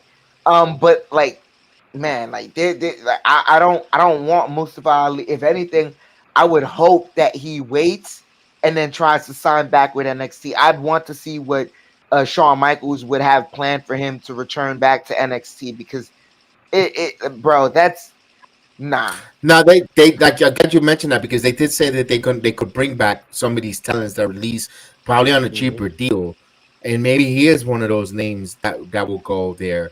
And I wouldn't tell him to take the cheaper deal, not because of like, oh, maybe he doesn't need the money. It's not for that. It's like, bro, if you give yourself a chance, because he has amazing talent in the ring, he just needs to work on the promo because the aspiring kid act, I realize that's the problem with him. It doesn't work anymore. The aspiring kid act doesn't work anymore. If you really wanted your opportunity, you should have went heel. Well, he did that with what happened? He was trying to go. He should have went. I think he was trying to like they was trying to go there. I think with him a little bit because it's not like you have. It's not like and it's not this. I don't want to crap on his fan base, but it's not like you have enough of the kid fan base to the young kids that look up to you, that are the goody two shoes and stuff, whatever. Nah, you got some kids in there that if you went heel, they'd understand why. I think what hurt him was the retribution. That retribution. Retribution should never happen. Out of sight, out of mind, because I think it helped me and Yim.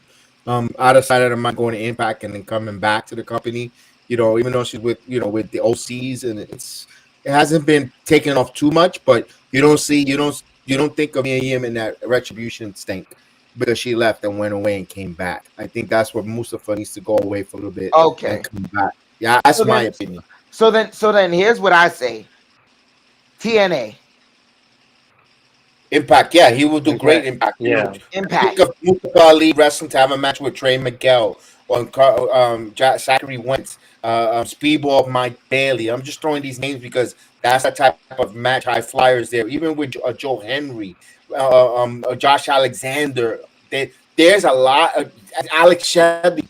Oh my God, or even and I think I look like who is backstage at Impact, because I believe they have also a lot of veterans backstage at Impact. It's Lance Storm is a booker, Lance Storm, Santino Marella, Bully Ray, yeah, they're there. Also they've got they have a great locker room and bookers in the back, agents that right. That's why I say CM Punk, if he doesn't go to WWE, will help a lot of Impact Wrestling get there and put a threat to AEW.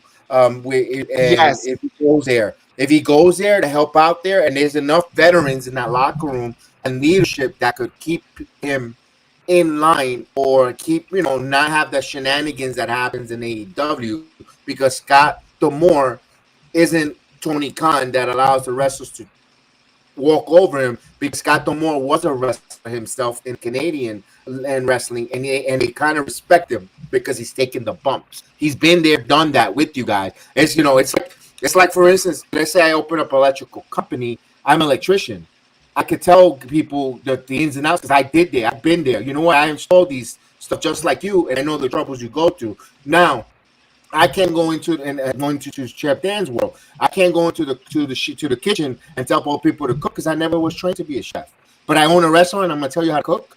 That doesn't work. You're not gonna respect me as a chef because I'm telling you, you need to. You know what? I think it needs more. I think you need to use a Manascone cheese, and you're like Manascone cheese in the group. You're gonna look at me. That's not. You know what I mean? That's what's happening with AEW. Oh yeah. AEW is, has not been great since they started signing WWE performers. The downfall was there not because they signed the guys, but because of how they promoted them versus their own talent that got them on screen in the first place. I mean, I wouldn't say their own talent, but there was a lot of organic, original talent that was there that people were dying to see. And what they ended up doing was overshadowing them by using the old WWE stars. That's where the downfall came, because a lot of people just recognize it's like, yo, you don't even care about these guys, not knowing that they're your future. These guys are supposed to be your 10 to 15 years down the line when you run tape back. These guys are your Cenas versus Ortons. These guys are your Hulk Hogan's versus Iron Sheiks. These guys are your Mount Rushmores of storytellers, but you went away from them and decided to. I'm going to give AEW 2 guys they really did good, in my opinion. 2 guys of their originals that they really pushed. 2 guys, MJF and Orange Cassidy. I can tell you the only 2, in my opinion, from day one opening the doors that they really gave that great push to. Darby Allin, lukewarm. Darby Allin, what helps out, you could say Darby Allin is not far behind because of the Sting aspect and the mystique with him.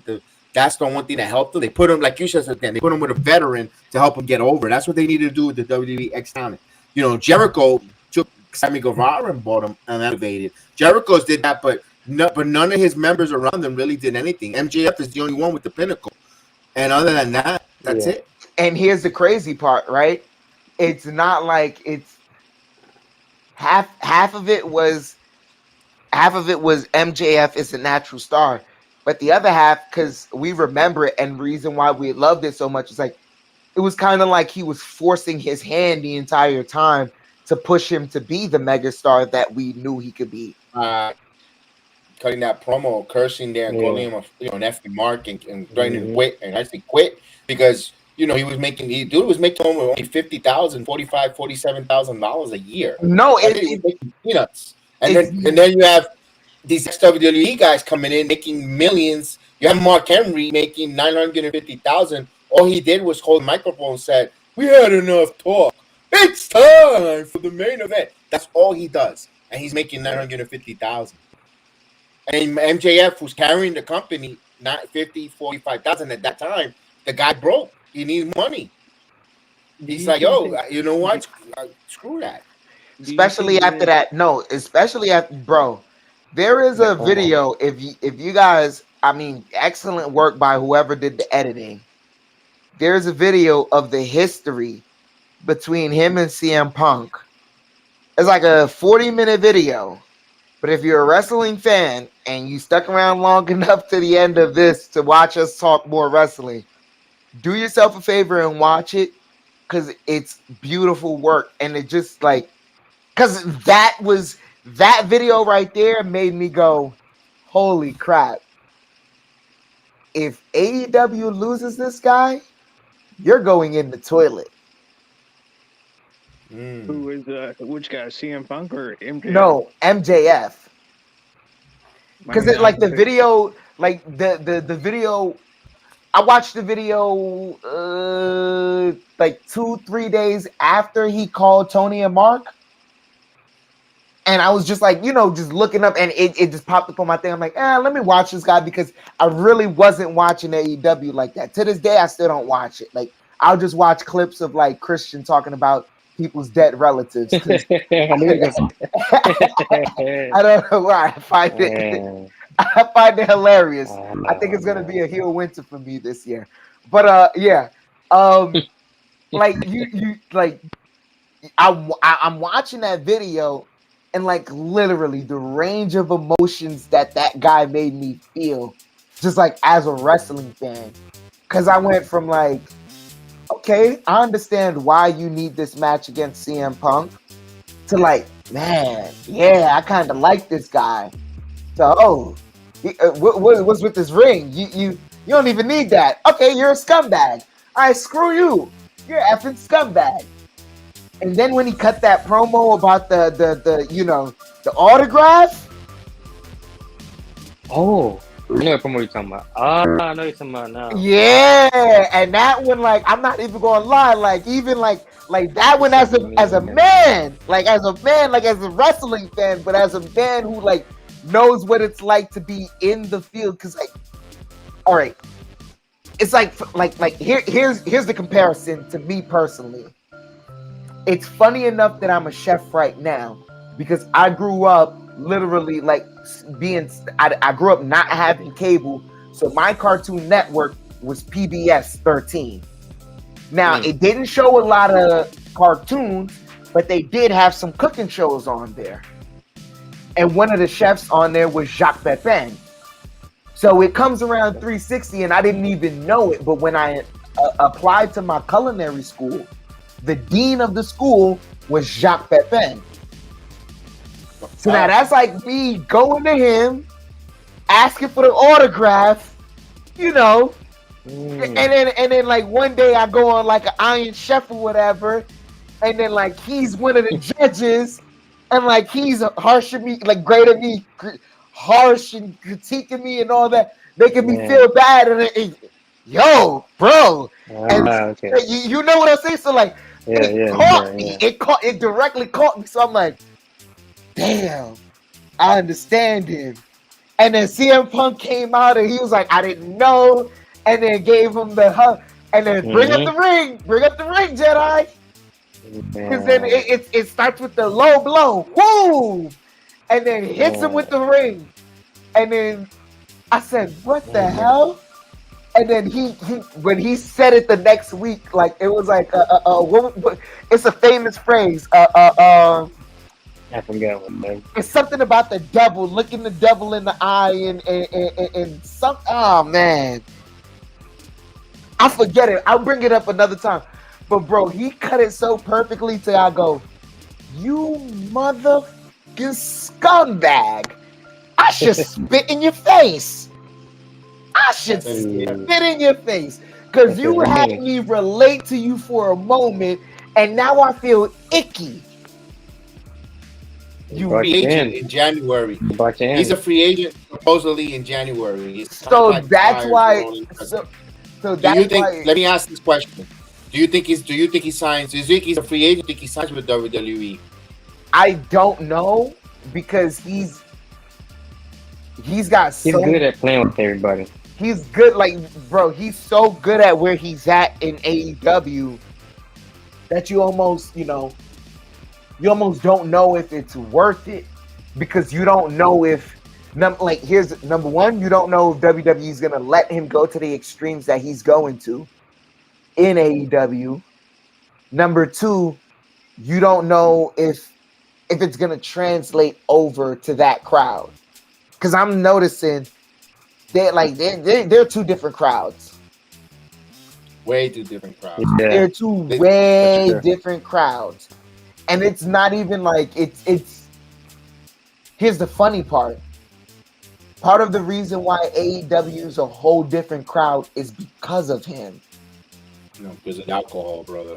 They saw a lot of alcohol. Okay. I mean, because of the alcohol, but like even the way the way they interact with him. I've seen a couple of clips nowadays of the way they interact with him, and I'm like, I don't know if that hits in WWE. They get a lot of curse juice because you know why? Because how do you know? Because every time they show a video shot of the crowd, you see them with a freaking beer this big. Every one of those motherfuckers got a beer this big. You don't see that in the WWE crowd. You don't see them there standing like with the beer in their hand, like idiots. WWE, you don't see that. You see that in AEW. A lot of alcohol being consumed in AEW. A lot of alcohol gets consumed there because it's an older crowd. And yeah, like you said, you want to take your kid to a WWE show.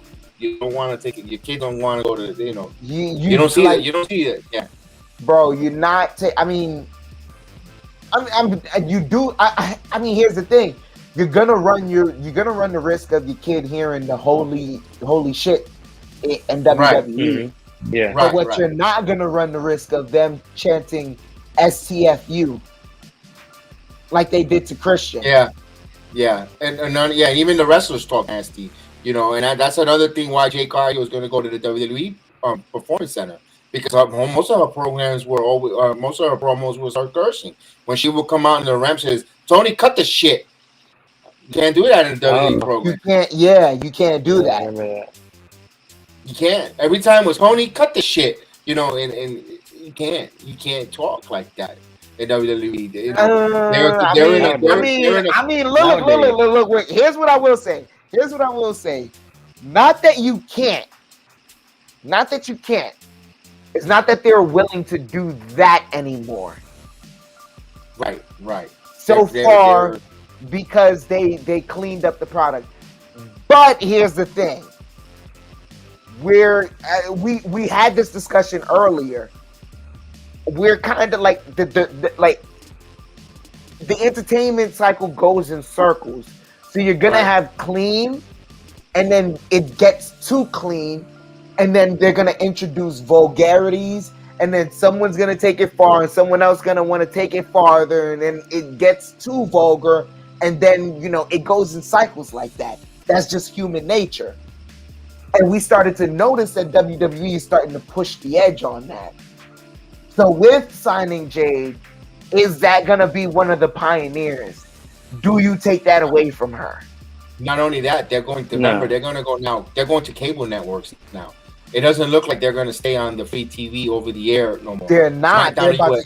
You do say network. We don't know where Raw or NXT is going, but if they say, let's assume they stay on the cable network, now they could have free range where they could probably. That's why I asked the question about dude MJF. Do you think he signs with WWE or goes to stays in NXT? I mean, AEW. Terrence, what's your thoughts there on MJF? Your gut feeling right now, because it's always this is subject to change. By the way, this could be subject to change. I think it's just a whole thing to make him a bigger deal around that time in 2024. I mean, I would love to see him. I would love to see him in WWE. No question about that. But I just think he's playing with everybody's heads or something like that. I think he did sign quite. He did quietly re-sign with AEW, so he might not go, WWE. But I want to take this to a different zone just a little bit and ask you guys a question in regards to what we were just talking about. I want to put yourself in the shoes of a promoter and in the shoes of Triple H. You see the heat that Jade currently has, right? And then with the promo, would you because I just saw a little video where Ted DiBiase was talking about when he was becoming the $1 Million Man, and he said Vince was paying for everything he was doing, and that Vince always had him walking around with stacks of hundreds. He's like, yo, here's a stack of hundreds, and here's what you're gonna do when you go to a convenience store, and if you're buying even a stick of gum, you paying for it in $100 bill. That's how you do it. You pay everything in $100 bills of this, that, and they were willing to pay that just to put up the image. Would you be willing to pay the FCC fine to know that, all right, that merch gonna sell like crazy? The what we get off the back end gonna pay for all of that. Would you be willing to do that? Let me ask this. It depends, because remember what Vince McMahon said, that WWE felt a little stagnant or plateaued. Is the correct word, plateau? What could bring an edge? You bring an MJF there with that edgy, the edginess that he brings to Jade Cargill, and now you're not the same old cookie cutter. These guys are different. This guy lives, and MJF checks the boxes, except for physique wise, what they like. He's always living the gimmick as a professional. You saw the Undertaker give him some credit, loving his gimmick and giving him his flowers. I'm with you with Samurai. I think he re-signed the contract. Maybe there's an out that he might change his mind, but I think he might have got a contract extension. But MJF has aspiration of becoming a Hollywood actor like Jade. It's not going to happen in All Elite Wrestling. It's going to happen if he wants to become an actor, the way he thinks about Hollywood, because I don't know if you knew, he cut promo as a child actor in the Rosie O'Donnell show, singing and talent. So the kid has aspiration of being on TV talent-wise. If he really wants to go and make the jump, WWE is the time to make that jump. I think he re-signed a contract with AEW. That's why I don't even want to talk about MJF. It's in regards to Jade Cargill. The reason why I'm really stressing it with Jade is because she might like you said, if it plateaued, she might be the one to help boost the WWE through the women's division. And that might be something we're not even seeing yet, because she might be the edginess that helps bring the edginess out of all of the women, and that might be the revolution that we start to see. Well, no doubt about it, she's a game changer. Her physique, her style, her beauty, and she wants to be on TV. She wants that Marvel project badly at Storm. No matter, I don't know, but she knows through Nick Khan, who has that connection with Hollywood. That's the way of getting for her career. It wasn't going to happen only wrestling. What she was going to get was an injury. There was an injury in politics, and she made the right move. And I think that's why I compared him to MJF, because he's been talked about that he wants to be in the industry, in the entertainment industry, and that's WWE is the one that opens the door. And I think that's why they're going to push Jade Cargill to the moon. I think they're going to do what we thought they were going to do with Ronda Rousey. They're going to take Jade Cargill and make it 5 times better than when we thought. But I mean, that's the thing. Like, you couldn't. I mean, that's no matter what they did, you couldn't have done it with Ronda, because she never proved to be a promo master. That was the problem. Jade, because she never it wasn't like her It wasn't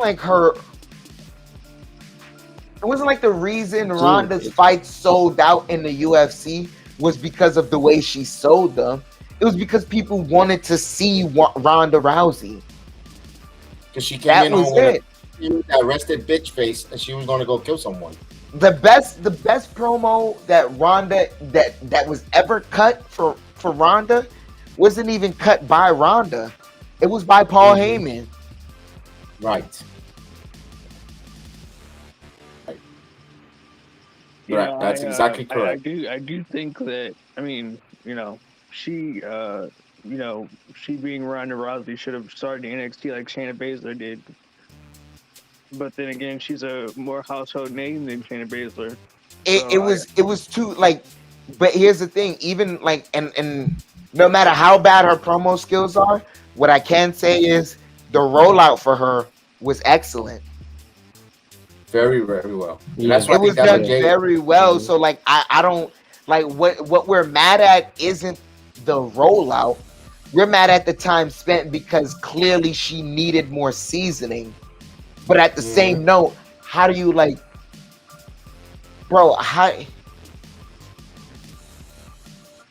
do you take Dave Chappelle and make him the opening act for who? You understand what I'm saying? Okay. Like, that's who she was. Right. Regardless of even though she just lost the title, she was still Ronda fucking Rousey. Soon to be UFC Hall of Fame, one of the first females to ever put females of a competition on the map in the way that she did. So how are you gonna make her the opening act for who?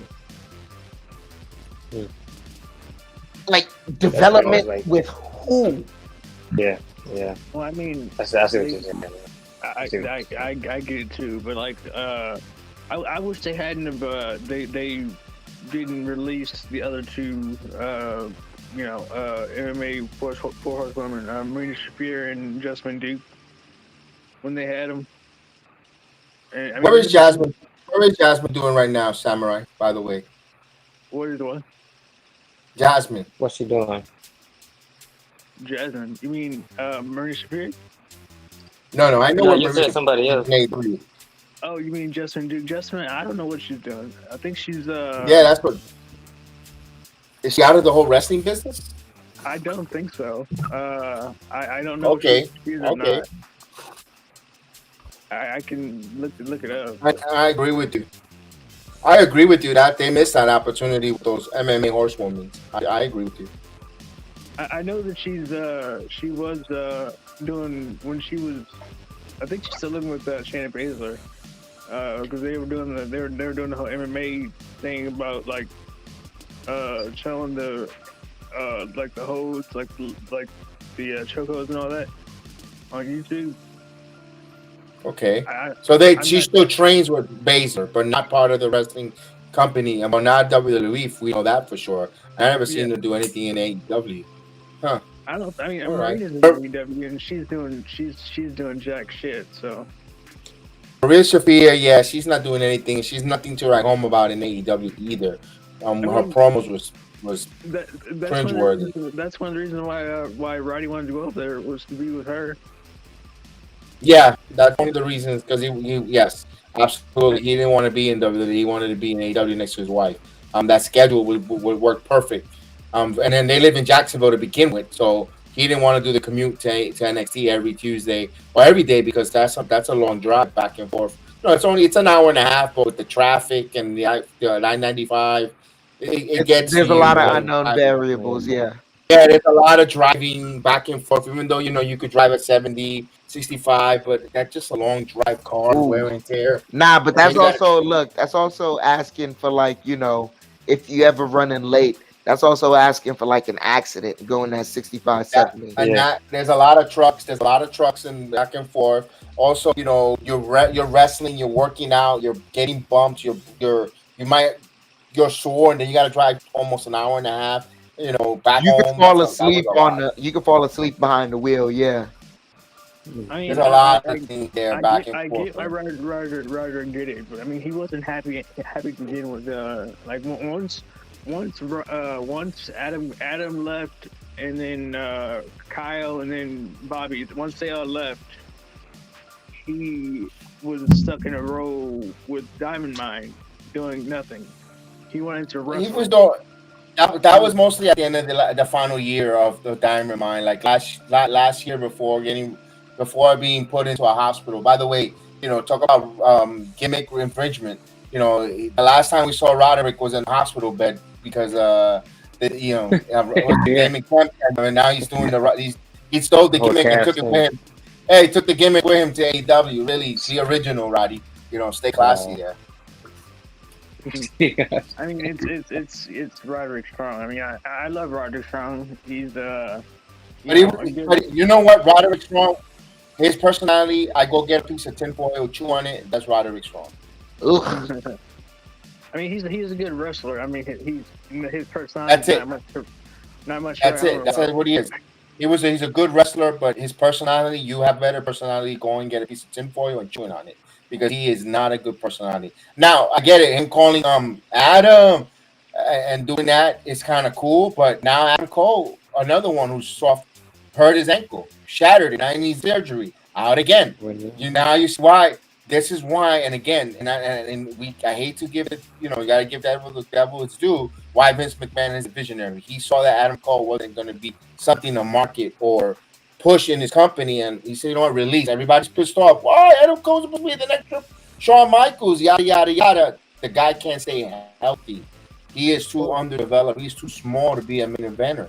And Vince McMahon proved himself correctly. Vince is not always right either, but damn it, that man does know how to tell which talent's going to move or not.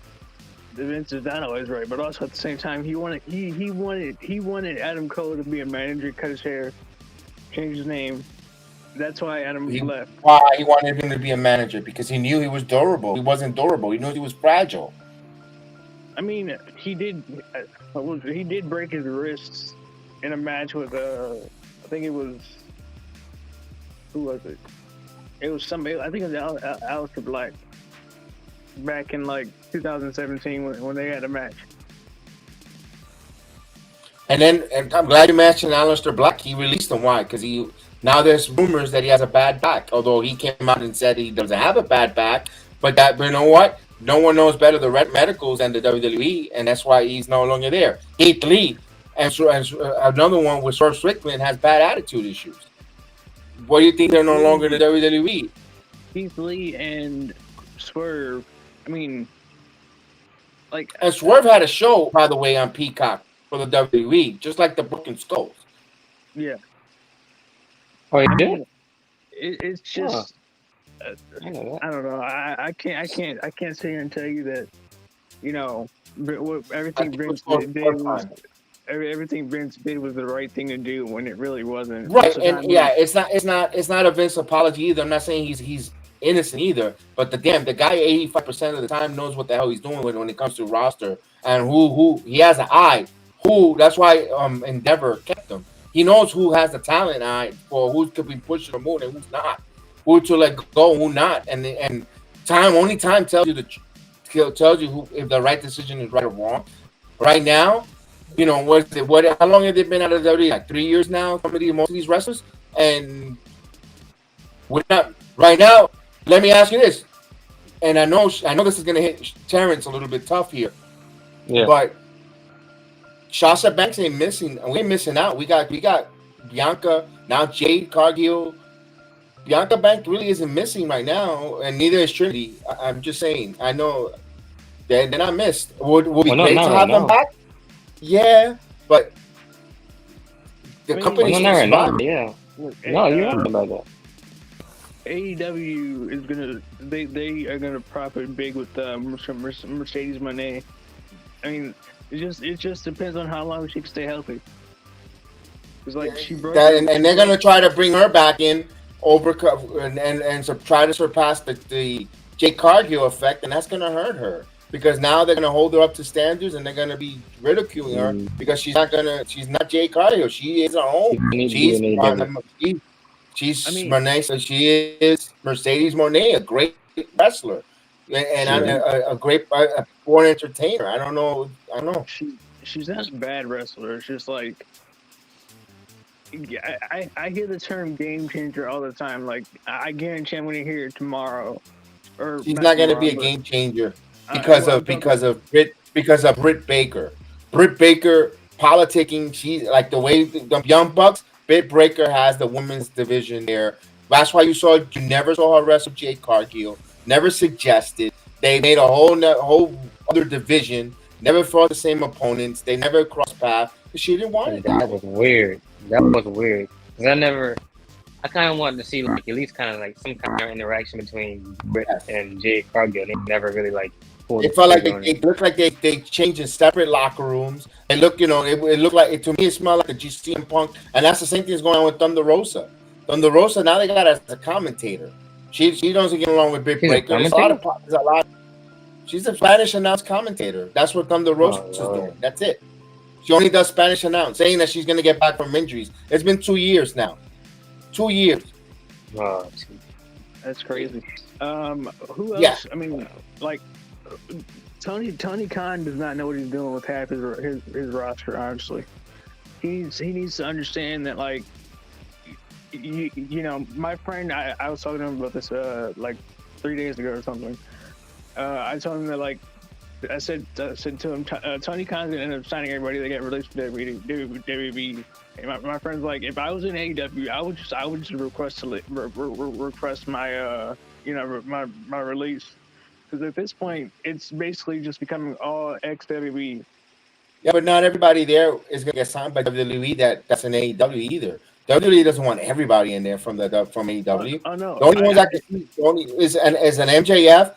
And Brian Cage had a chance to go to WWE, but he had a bad experience in WWE before, you know, and he doesn't want to go to WWE. He didn't like the way he was used in WWE. Brian Cage, I don't think could pass a drug test. I think there's a lot of HGH and steroids in him that he won't pass the wellness policy in the WWE. That's why he didn't go to WWE. I mean, he fits the bill. Warlord, if Warlord is another one. Look, it's going to be MJF, Warlord, Ricky Stark. Are the three, to be honest with you, that I would see WWE would like to go after personally. Other than that, I don't see anything really there. Maybe a Sammy Guevara, maybe. But other than that, that's it. I don't see anything else. I don't see anyone else, to be honest with you, in the AEW. They had Kaz. They have Jericho's not coming back. Danielson's not coming back. Willa Yuta's boring. He's not going to show. We don't know. No interest in him. I'm trying to think of any other wrestlers there. I don't think they're gonna. They already went through a swerve, and they don't. No, thank you. They try to help. You know, that's it. Those are the only the small amount of wrestlers that they will want to. I mean, think WWE will be interested. Me personally, I wouldn't really mind seeing like the people that I want to see back in WWE would be like the people that I liked in NXT, which would be like Malachi, Aleister Black, Malachi Black, whatever you want to call him, Andrade, you know. Andrade. I forgot that name.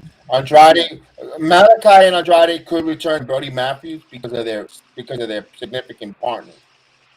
That's a door open there. If Rick really wants Andrade to be back with next to Charlotte in WWE, he would advise him to get his butt some way somehow to the WWE return back to the WWE. How long is his contract? I know it's not that long. They keep that quiet. They don't tell nobody nothing. It's funny how the dirt sheets like Meltzer and the Saps and all the other guys, they told you that Edge's contract is going to expire at midnight, right? Yeah. They know exactly the time and the date. But when it comes to an AEW contract, they have no idea. They have no idea. They don't know. No comment. Edge did say it himself though, so I mean that's probably how they heard it. But that's been reported before Edge said it. He's just confirming it. That's all it is. See, what I was gonna say was about that was like, I guarantee that after Wrestle Dream on Sunday, I'm gonna hear that Edge is a game changer. He's gonna be the needle mover. I don't think he's gonna. Do you think he's gonna show up there? I mean, No, I don't see it. He's not, because what's he gonna do? I mean, realistically, Edge is 50 years old. So is Christian. Christian's doing the best work of his career. But do you really want to see a 50-year-old Edge who's got a history of bad neck problems, all kinds of problems with his arms and legs and all that? Do you want to see him? I mean, during his last match, he had problems taking off his shoes. He's gonna go there. If he does go to AEW, he's gonna be on a short-term contract. Look, Rob Van Dam is still wrestling for them on freaking. Rob Van Dam is still wrestling in AEW now for per appearance. He's not part of AEW, but they pay him to come per appearance, and I think that's gonna do with Adam. With Adam Copeland, which Edge, he's not gonna be there every week. They're gonna just bring him from time to time. It's fine. You know what? If he shows up, it ain't the end of the world if he goes to AEW. Because again, he's not gonna hold the Universal title. He's not gonna hold the World Champion title. There's no room for him right now in the main spot. You want younger talent to occupy that main event or pre-main or co-main event in the WWE card. It's all right. It's okay for him to go to AEW. Believe me, it's not a loss to the WWE. It's gonna give them a boost. Yes. I never said it was a problem. I'm just saying general. Oh well, yeah, but I'm just saying, me personally, I just don't want to see a 50-year-old Edge, who's one of my favorite superstars, get hurt. Like that's his choice, though. That's his choice. He wants to continue. He wants to continue wrestling. His choice is not WWE can provide. Say no. The contract is there, sitting in the inbox, like I said. He doesn't want it. The WWE made an offer. Now maybe Khan gives him more money. You know what? Can you blame him? He's 50 years old, and they're going to give you a lot of money where you can make work for X amount once a week and a couple pay-per-views and matches against people you haven't wrestled, like the Omegas. You want to take a shot at it? Why not? There's nothing wrong with that. You give me a Sting and Copeland, Adam Copeland, and Reg. That's not a bad match right there. Even though Sting is old, but you know what? It's fresh matchups for AEW. Plus, if they sign him for a amount of money, guess what? That means you can't pay everybody. That means someone with an inspiring contract in AEW that's coming up, they might not have money to sign him. So you know what? You want to give all this money to Edge? Knock yourself out. There's one less money to give one of your talents that we want. Yeah, that's the way I see it.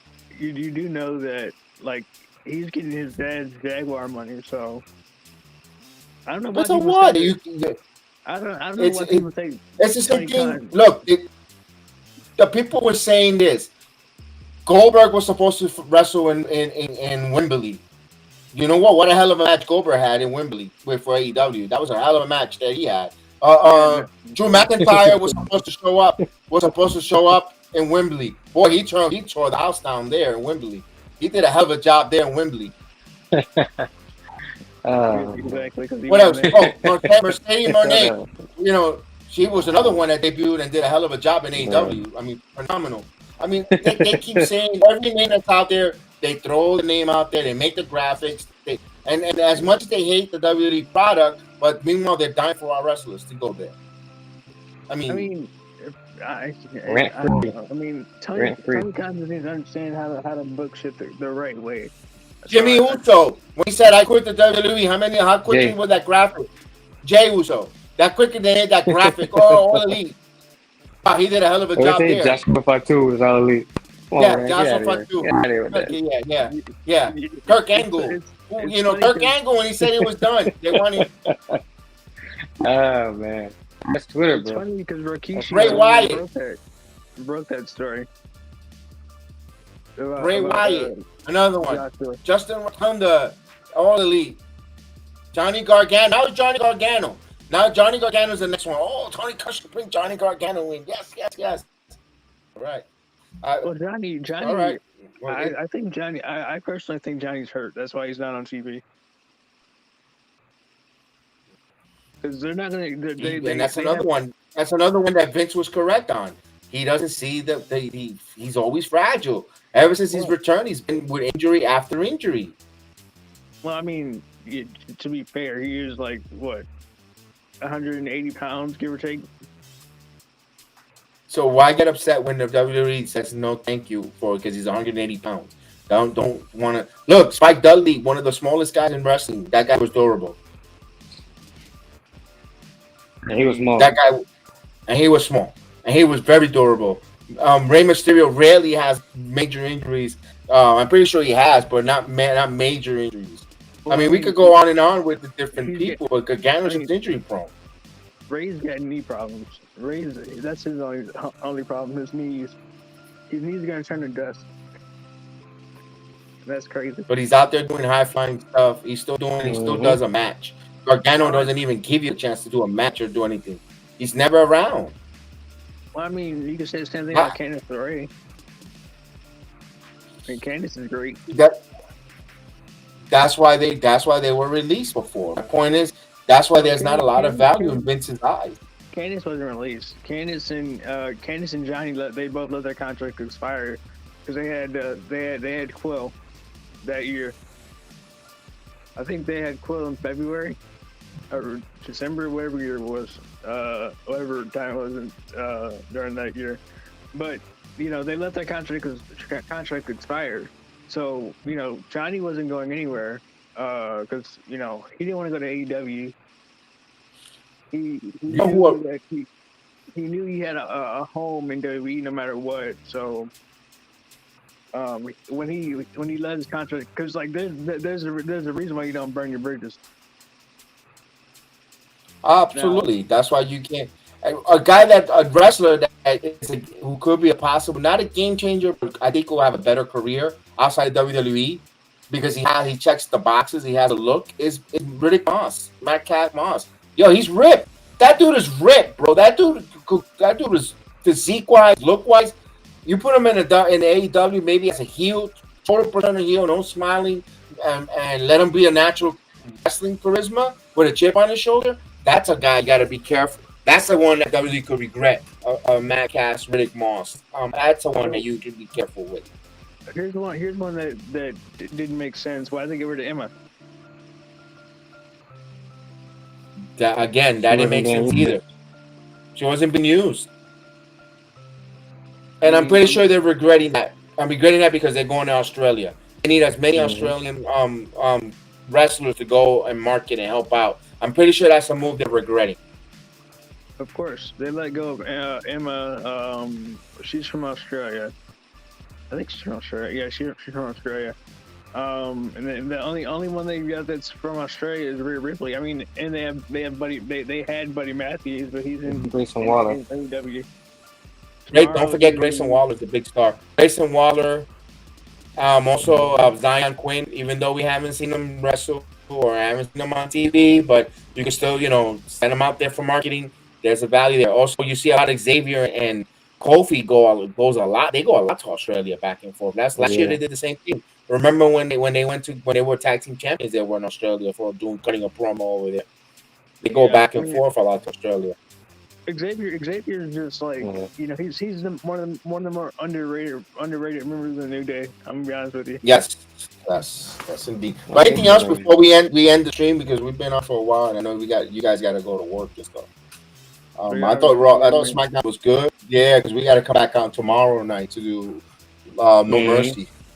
What time are you gonna do that? Because you sent me the graphic and everything. Yeah, I gotta wrap up.